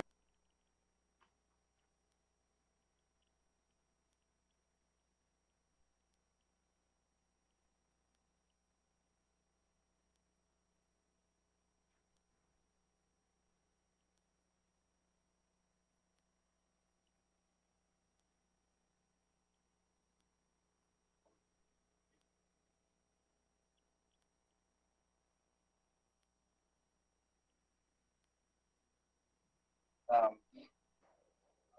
just told right now that if any of your races are contested, we cannot give you.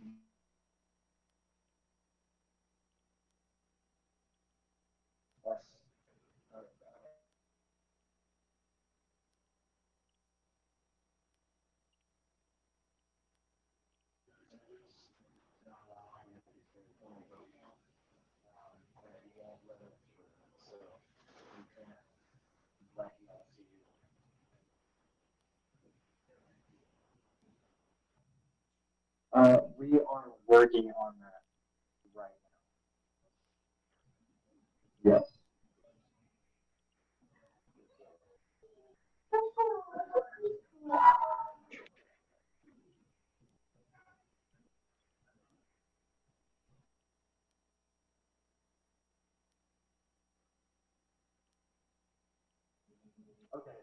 So y'all, just like normal, y'all go through and select your candidates. Once your candidates are selected, I will then put them into a poll on Meeting Pulse. So then y'all will go over into Meeting Pulse once I activate the poll, and y'all will all vote. From whenever you say start the vote, or you say end the vote, I'll start it and end it. And then, go ahead.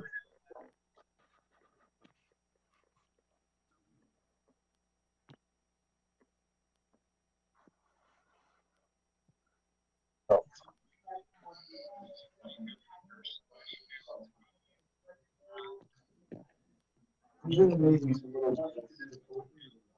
Okay, Bunny Pounds.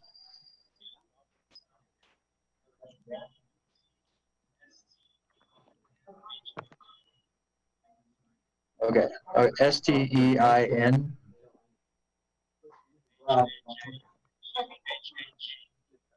Okay, Robert Steinhagen.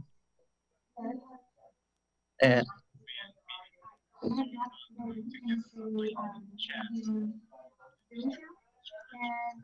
yes, sir. And you said the position is for permanent platform.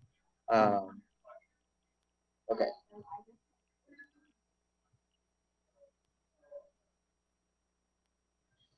Okay. So I'm going to make this, and once everyone is over on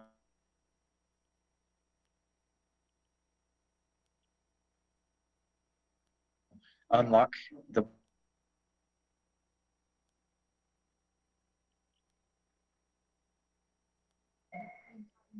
need to know the alternates that they have seated? No. Brandon, did you finish it? No problem. Okay.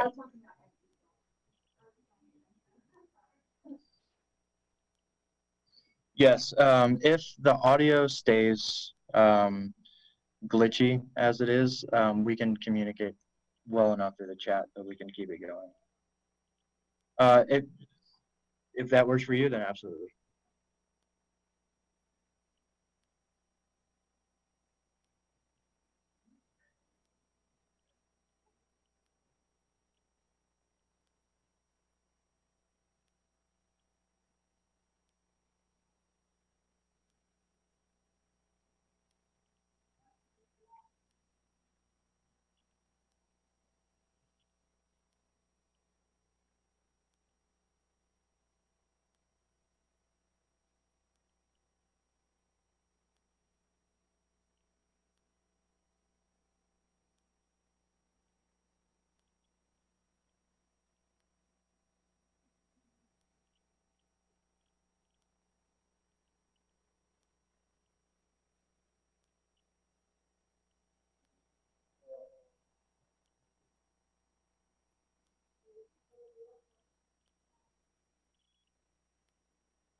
Okay, thank you all for your patience.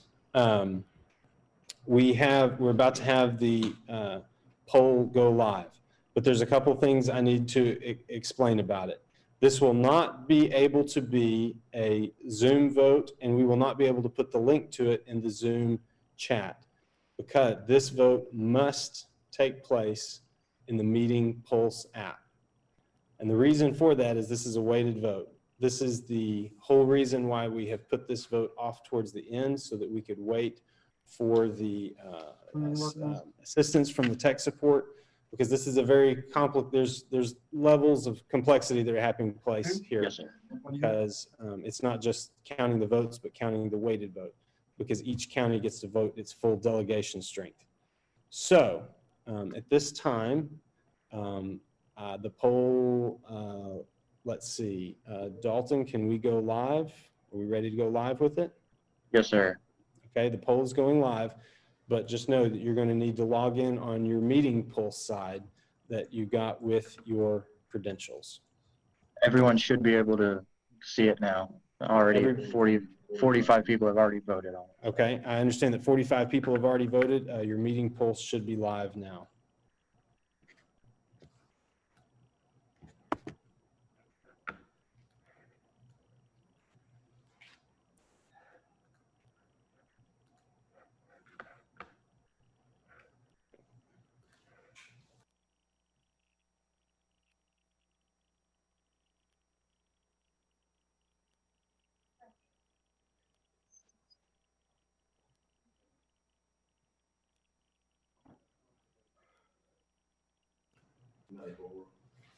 Okay, 92, 94 people have voted.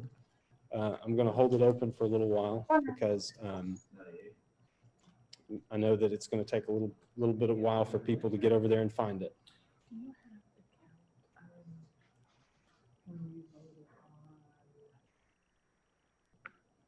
So we're just saving these until 12:15. What, saving what?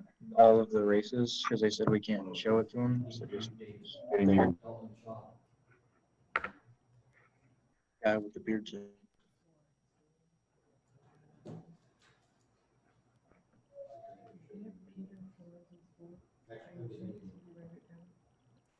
Did not.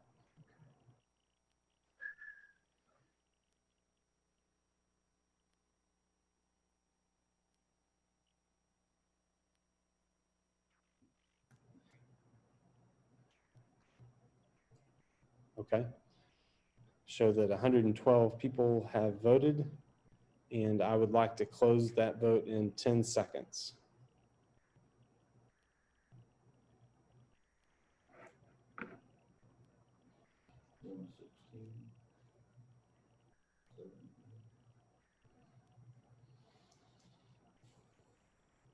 Okay. Chair now declares the vote to be closed. People are still trying to get on the poll. Well, here's okay. Now I get to be the person who tells you the news you really don't want to hear. The votes have been taken in and are now counted. And I am told by tech support that it will be 12:15 before they will be able to give us the results. Now, that's an hour away. This committee has conducted its business. We have two people on pins and needles who need to know what they are going to do next. And I don't know what to tell you. Let me ask tech support how we might be able to get this out.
So just so you know, the votes are in. the votes are counted, but we don't know the weighting on them yet. And my question now is it appropriate for me to adjourn the caucus, or do I need to hold the caucus open until I can announce it? Or can I let everybody know via email? And I'm kind of at a bit of a loss, to be frank. So appreciate your patience, and I'm working on it.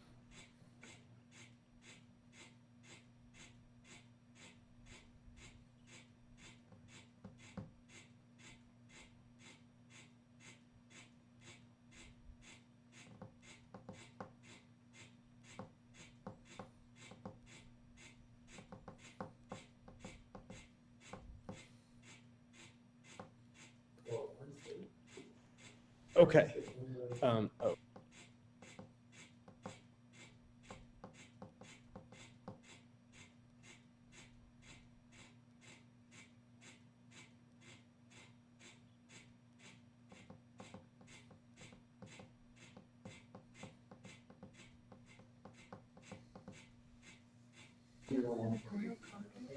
Okay. Thank you very much. I have something here, but I see some hands that are raised. And I would like to, first hand raised is Donnie Weisenbaker. If I could recognize Donnie Weisenbaker.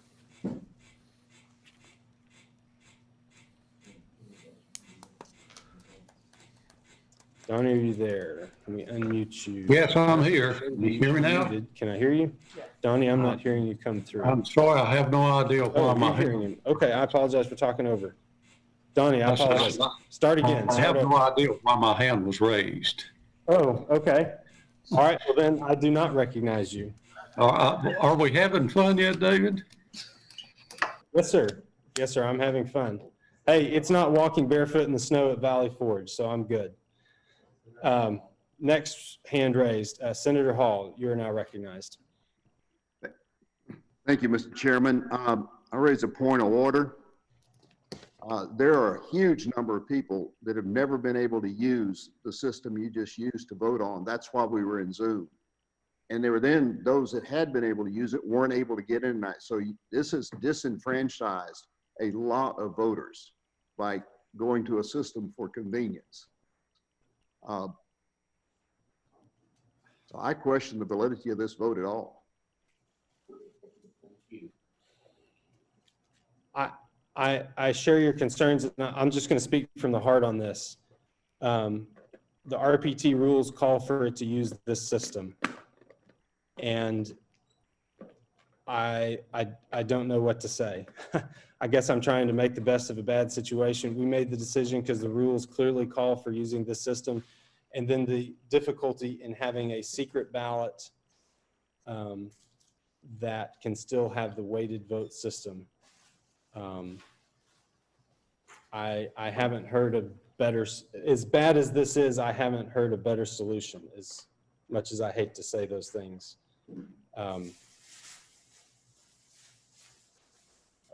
Mr. Hall, or Senator Hall, I'm sorry, I didn't hear that. Could you? I said I raised a point of order. Yes, sir. I think that needs to be ruled on.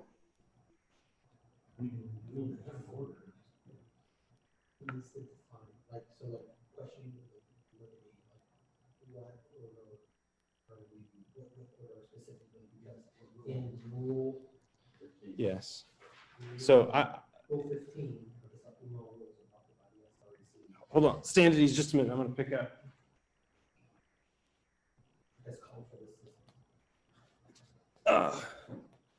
This brings me no joy. Rule number 15 of the supplemental rules.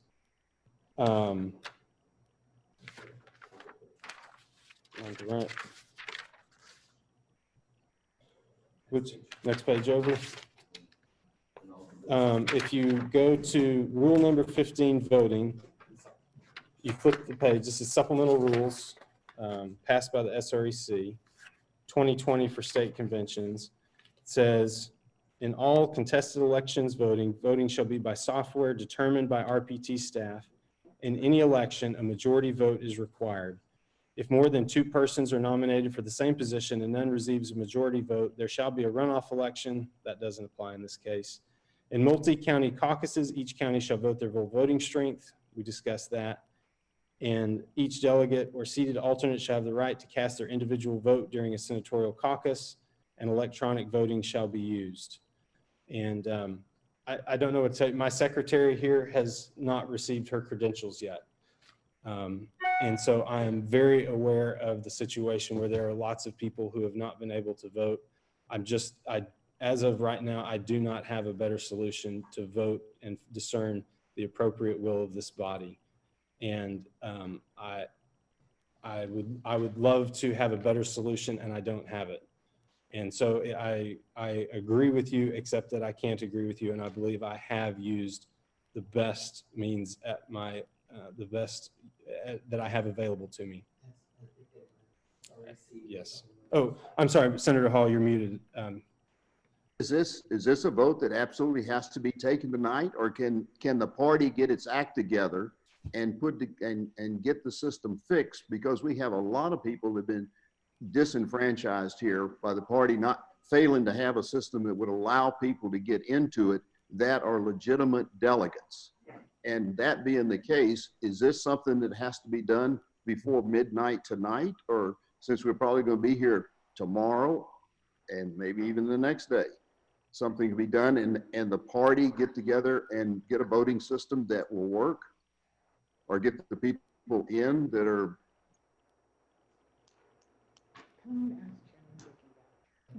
Yes.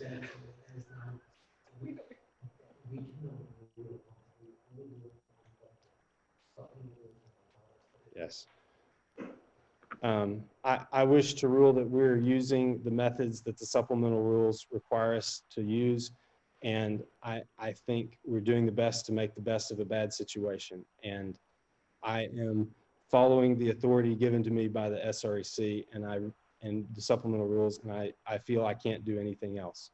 And I apologize for that answer because I feel the pain, but I feel that that is the best answer that does, because if we go to another system, that there's no other way to use a weighted voting system, and people will be disenfranchised that way. So I apologize. But I don't know what else to say. So another point of order. What's the motion by Lily Ralph? I would recognize Lily Ralph. Lily Ralph, if you Yes, could. Lily Ralph, Dallas County. Yes, ma'am. Yes, Chairman, you may not have realized, or your staff may not have realized that before you called for the end of the vote, there were hands raised and there were others in the chat saying that they were unable to get into polls to vote. I myself was knocked out and attempted to get back in. And before I could get back in to actually cast a vote, the voting was closed. Right. So I think you have that situation with several other people with the credentials to vote and were unable to for this last vote. I was advised by my tech support person assigned to me that when I closed the vote, 112 of 114 credentialed members had already voted. And it stated 112 out of 114. And so I felt that theoretically there were 2 more people who could have voted, but the vast majority of people who were credentialed. And let me define credentialed. Not credentialed by the counties, but that had been credentialed by the software. And per the time, I believe that this committee does need to meet tonight. That's the other.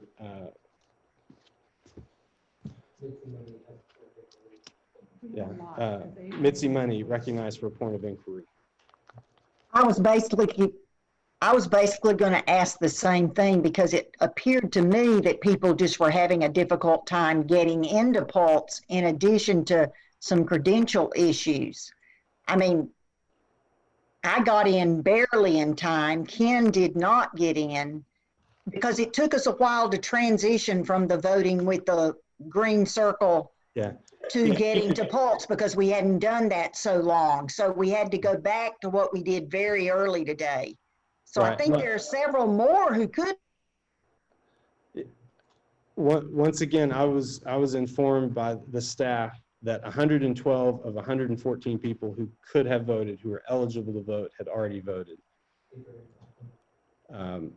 Recognize point of, what is it? Point of information from Adrian Balcom.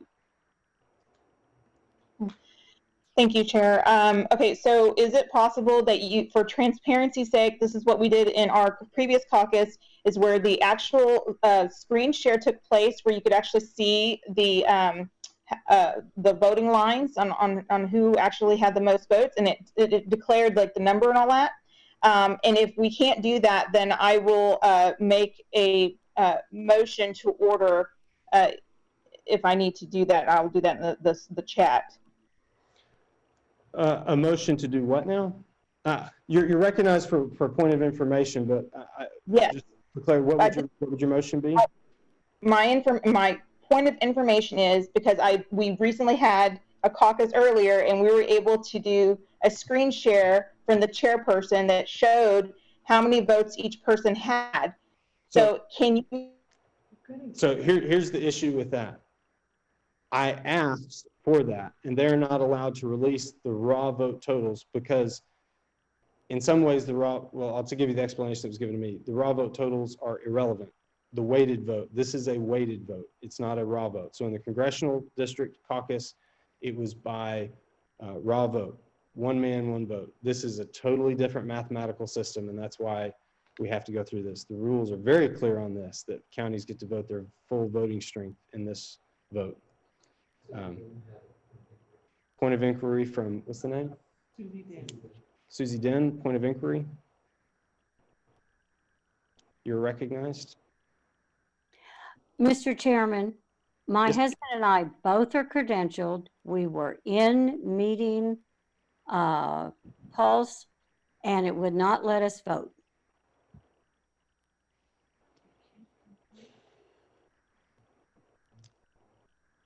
It's very frustrating. We sat for 12 hours in the congressional caucus trying to get the vote. And finally, you know how long it took us. Right. And we're very frustrated because we were not able to get in on this vote. And why bother to sit here and go through all this if we're not going to be able to vote?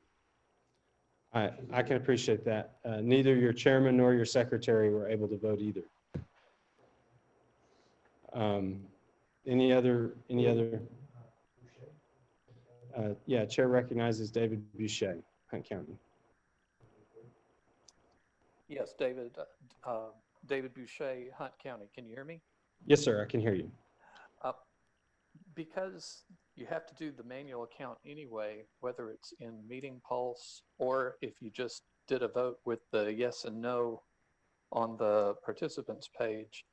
I mean, you would lose the ability to do a secret ballot, but the people that are having trouble with Meeting Pulse would be able to get in and participate in the vote. So I was making a motion that we have a revote and use the participants page rather than the Meeting Pulse. I mean, the manual weighting would have to be done anyway. Right.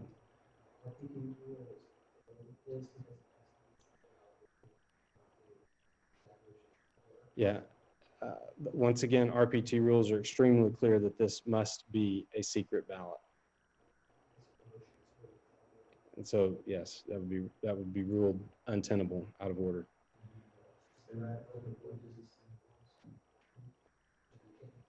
Any other motions? Any other motions or any? Brad Underwood. Chair recognizes Brad Underwood. I would like to make a motion that we postpone this vote to tomorrow and allow more people to get credentialed and get signed into this successfully and not be disenfranchised. We're not Democrats. Yeah. The vote has already been taken to the best of our ability. And I would just like to recognize or bring into this that there is a lot more business which must take place tomorrow, important business, and we're up against hard deadlines. And this is the pain that we feel from not having an in-person convention. And I really don't feel that, I feel like we must move forward. This committee needs to meet. They need to conduct their business to be prepared for the votes, which we must take tomorrow. Or either A, we will not have a platform tomorrow, or B, SD2 will not be recognized on that platform committee. Yes. And the motion's ruled out of order because the vote's already been taken. Anything else? Cheryl Lentz is recognized.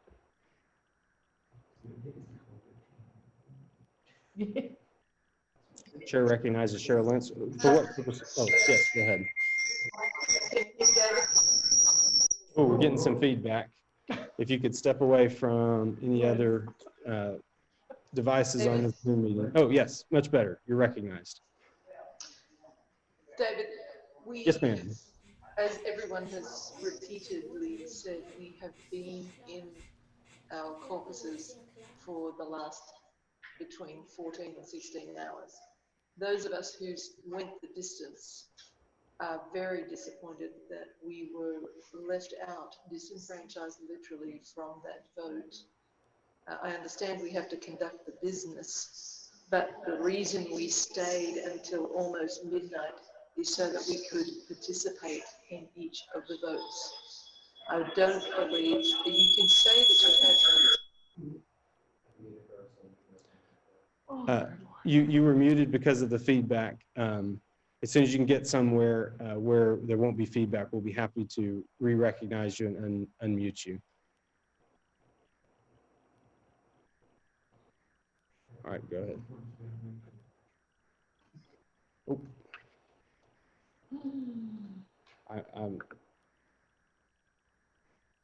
I'm trying to unmute. I think I goofed it up. Jamie. Yeah, you're trying to unmute her. Okay, I'm sorry. David? Oh, yes, ma'am. Yes, ma'am. You're fully recognized. I apologize for that. Okay. Did you hear most of what I said, or did you miss it? I think the gist of it was that we've stayed here for 14 hours, and we didn't stay here 14 hours to be disenfranchised. Yes, I understand that we do have to use Pulse, and I understand we have weighted votes, which is why Pulse is the choice that we were left with. But if you have no access to the polling booth, and just remember we had an election on Tuesday, and trust me, access to the polling booth is supreme. We did not have access. And that was a very tiny vote for the number of people who stayed up very late to participate. It is an inaccurate total. Yes. I don't think by waiting we will get a more accurate total, and that committee has work it needs to do tonight, or we will not be prepared for the platform tomorrow. We followed the RPT rules through the vote. What's the next? Victor Paul is recognized.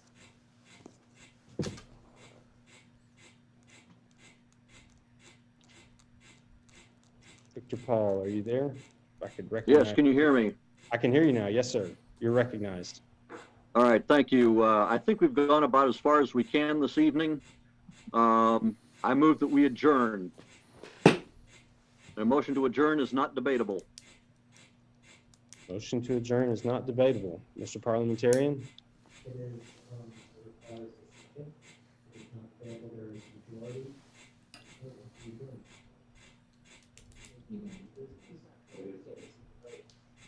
Okay, let me ask the question. Hold on just a second.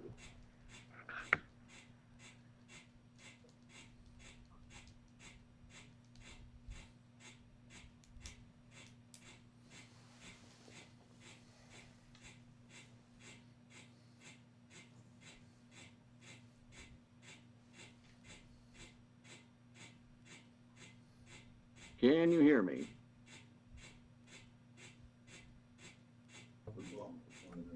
I can hear you. Yes, sir. I'm looking at the parliamentary procedure chart for the 2020 convention, and it does say that a motion to adjourn is not debatable.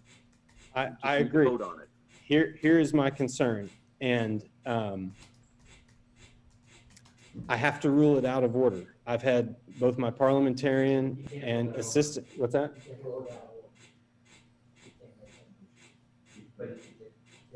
Oh. Okay. That motion is not debatable, and it is in order. But I would like to take the prerogative as chairman to share a concern. We have an open vote, and I am informed that if I do not hold this caucus open, I will not be able to report that vote. And we will not have a platform committee member this evening, and I don't know what that means for tomorrow. Do I believe, have I conveyed that? So just to reiterate, we have an open vote, and we have not been able to, okay, we have an open vote. We have not heard the results of our vote. If I close the vote now, we may not be able to have, if I let this go through and we close down now, we may not have a committee member this evening. And the work is going to be done this evening. So, but it is not debatable, and I know I've thrown my weight behind it, and I apologize, but I want to explain that to you. It is not debatable, and it is in order. It still does not have a second. If somebody would like to make a second for that, we will move to adjourn. Hey, sorry, I didn't see you call. Okay. Well, I'm going to withdraw. Okay. If Bunny, We've got an interesting development. Right, Please hold stand on. at ease. I I gotta apologize.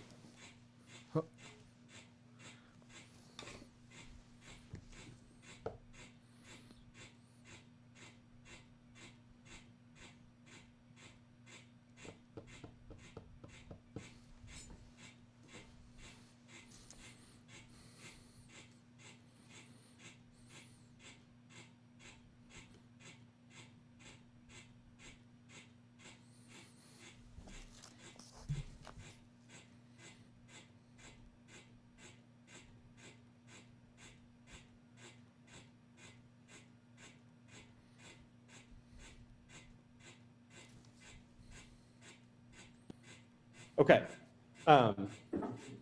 we're back.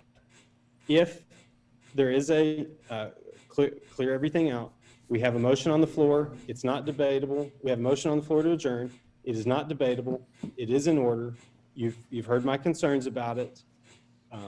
If there is a second, we will proceed with the vote to adjourn. If you make a second, all right, hearing no seconds, the motion fails for lack of a second. All right. Is there any other order of business, or should we stand at ease until we can get a vote total? Okay. Oh. We will stand at ease.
Okay, so see what I'm doing. I mean, if she'll do that, I withdraw. I can't believe that she's not replying.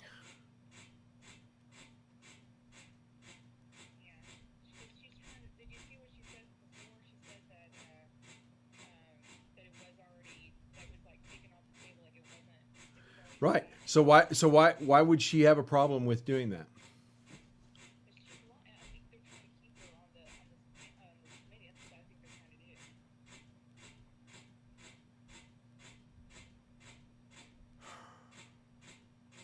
I mean, I agree. I mean, I agree. I think this is what's happening. I'm shocked. I mean, no one's even talking about it. No one's even. I mean, I've done it twice. I've posted it twice, and no one said anything. Huh?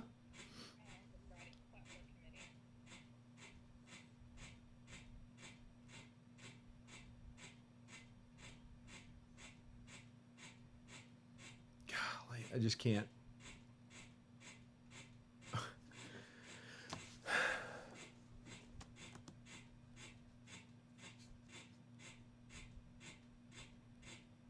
Yeah. All right. Well, I guess we'll wait and see. If you have any other ideas, let me know. Nothing. I mean, there's no other motion. I mean, if he would just recognize me, and it really is telling that she's not responding.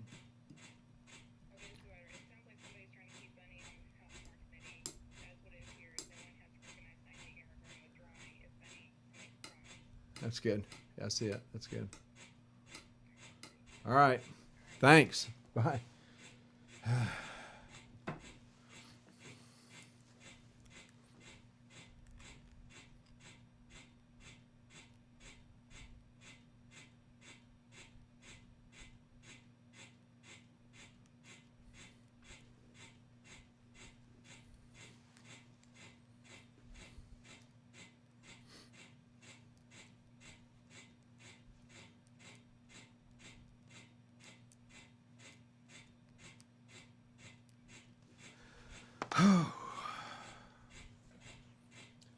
Okay. Oh. Let me, I don't know how many of you thought I was wearing earrings. These are not earrings. These are what helps me not have feedback in the room. Okay. We don't. Let's work through this. Who is seeking recognition? Eugene Ralph. The chair recognizes Eugene Ralph. Hello, can you hear me? I can hear you loud and clear. Yes, sir. Yes, thank you. I just wanted to say I'm not sure if this is a point of information. I'm not exactly sure how to say this. But I wanted to point out that I do understand your concerns. You were saying that even you and your secretary have not been able to vote on this matter. But I need to say that the response here has not been adequate from the chair to respond to what the delegates' concerns have been regarding this vote. The issue was that people who were credentialed on the call were not able to access the meeting pulse, whether it was because the vote closed too early or because it had technical issues. They were not able to access this vote. So the concerns here really is that they're concerned about people who are already credentialed not being able to exercise their franchise, not regarding people who were not yet credentialed, and we understand the issues revolving around that. So I guess the question would be, are we able to redo this vote according to the rules? Is that completely out of order? I guess, whatever we would be able to do to kind of resolve the concerns and the issues that the delegates have been trying to express throughout this whole controversy related to this vote. I feel like that by the time we were able to by the time we were able to deal with this fully correctly in a way that everybody would be fully comfortable with, the time of this convention would have already adjourned. And I don't mean this caucus, I mean this convention. And I reiterate that I believe it is by the rules and it is the best of some relatively poor situations or possibilities. Anyone else seeking recognition? Yes. Robert Steinhagen, you are recognized. Thank you, Mr. Chair. I agree with the sense of the delegates. I think, and I agree with you, Mr. Chair. I think we're all frustrated about the voting process. I've put on the chat my willingness to withdraw from this race if Ms. Pounds will pledge not to support the subcommittee's plank that requests that the state legislature rescind the request for a constitutional convention of the state. If she will do that, I will gladly withdraw, and we can go home. We need someone on platform committee tomorrow, and waiting to vote again tomorrow is going to be too late for the permanent platform committee. So if Ms. Pounds would speak to that, if she's willing to, then I'm willing to withdraw. I don't know if that's I don't know why that has wouldn't already be. been taken, and I am uncomfortable with cutting deals after a vote. And that is not to ascribe any kind of negative motives to you, sir, but I feel very uncomfortable with asking someone to make a deal like that after a vote has been taken. And that would be my feelings on it. Is anyone else seeking recognition? David Lawson is recognized. He put his hand back down. Mike Hale is recognized.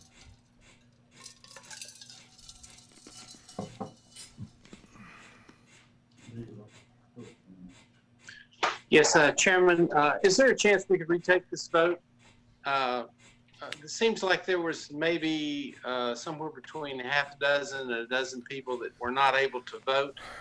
I was just watching chat. I don't know if that's a possibility or not, but I would just pose that as a way of reconciling the situation. Here, it works except for this point. By the time we could retake a vote tomorrow, the work of the platform committee will have been completed. And they will be bringing their report to us in a general convention. I guess we could take the vote at 6 o'clock in the morning tomorrow morning, but we have no assurance that we will not be just exactly the same situation, and the technology will not be in any way better.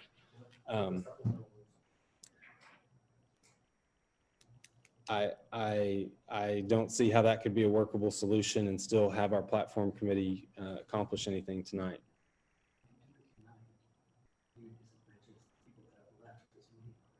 Yeah. And we've lost 30 people already since the vote was taken.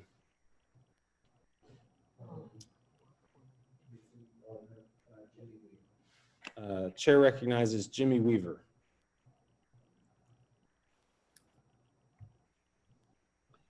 Mr. Chairman, the delegation that I still have that's lingering on tonight. Yes, sir. We've all agreed that the vote has been taken and that we need to wait until the count is done. Like you said, the committee members are just wore out and they don't need to be stressed out tomorrow with another vote. And I can't see that it's going to change personally. I think that we need to stay with what we have and wait till the vote's counted and then make the call. Thank you, sir. Is anyone else seeking recognition?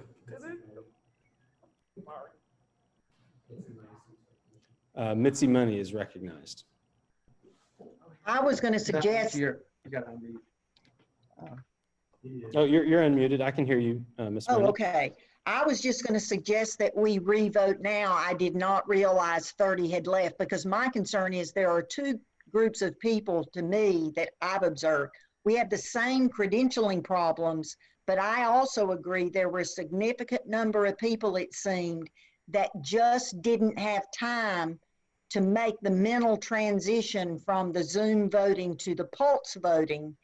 And it's a shame that they didn't get to, not because of technical difficulties, but because of time. But I would have been happy to hold it, and I would have been happy to hold the vote open longer. What you couldn't hear, and I apologize, I was on the phone with the tech person as that vote was being taken, and he informed me that 112 people of the 114 who were eligible to vote through the Pulse system had already voted. And that was why I felt like I could hold the vote open indefinitely, and there were only 2 more people who were going to be eligible to vote. And I held it open for a long time. It stayed at 112, it stayed at 112. And so that's when I made the call to close it. I promise you it was not an intent to disenfranchise anyone, and also with pretty clear understanding that no one else would really be able to vote. David Lawson is recognized.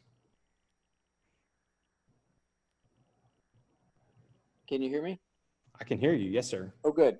2 issues. One is we could have, well, for instance, I don't know how many it happened to, but on the Pulse thing on the last part of the line, it had CD1. In other words, I was set up for CD1.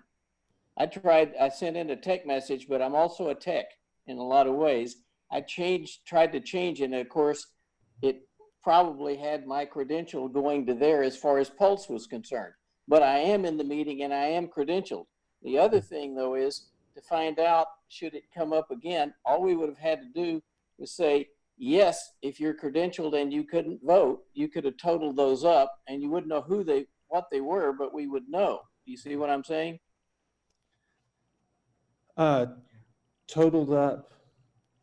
Totaled up the number. Oh, so like if somebody was not able to vote and vote in chat and totaled those up? Let me just share why I think that would have been problematic. Number one, I would have had no way of knowing if the people who were voting in chat had not actually voted in Pulse. And second of all, it would not have been a secret ballot.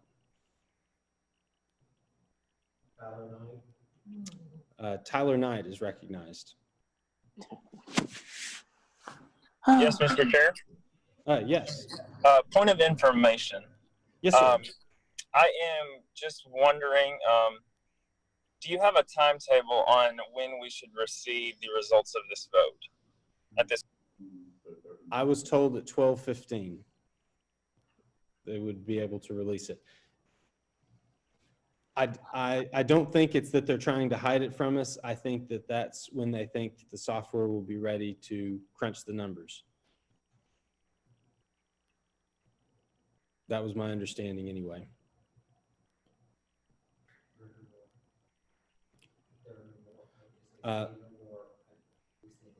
There are seeing nothing else before, nobody else seeking to be recognized. We'll now stand at ease, and I will make another phone call and see if I can get the status of the vote totals.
Okay. I do have an update. I just got off the phone with RPT staff, and it wasn't just RPT staff, they referred me to Chairman Dickey. And I'm going to make an authoritative decision here. He gave me the raw vote totals, which, and the raw vote totals were this. Bunny received, Ms. Pounds received 88 votes, and Robert Steinhagen received 29 votes. It was his opinion, and it is my opinion, that there is no way that the weighting could change that. It's just too large of an amount. And so, based on that, I wish now to declare Bunny Pounds the winner, and I believe I would now be able to, with a full and clear conscience, accept a motion to adjourn. Tyler Knight is recognized. I move to adjourn. The motion to adjourn has been made. Is there a second? Seconds cannot be done by the chat. Seconds cannot be done by the chat. If someone wishes to make a second, please raise your hand. Peter Flores is recognized. Peter Flores, Rockland County. I second that motion. Okay. Okay, the motion to adjourn has been made and seconded. All in favor of adjourning, please signify by clicking the green yes. All opposed to adjourning, please click the red no.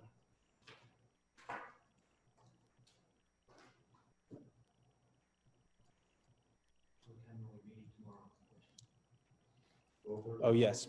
I see the vote total. Before I announce the vote total, general session tomorrow at 12:30 p.m.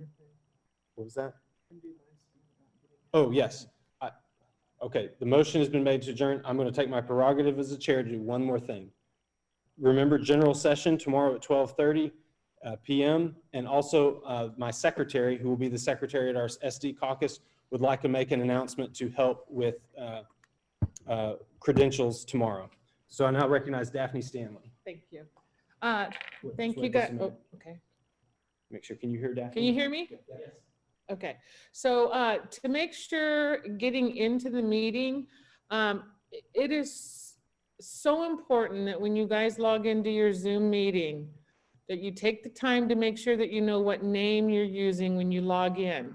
I cannot credential iPhone, and I can't credential Tinkerbell, and I can't credential Galaxy 8. I just can't, and I have no way of calling to find out who they are. I can't do it off of one name, and I can't do it off of a nickname.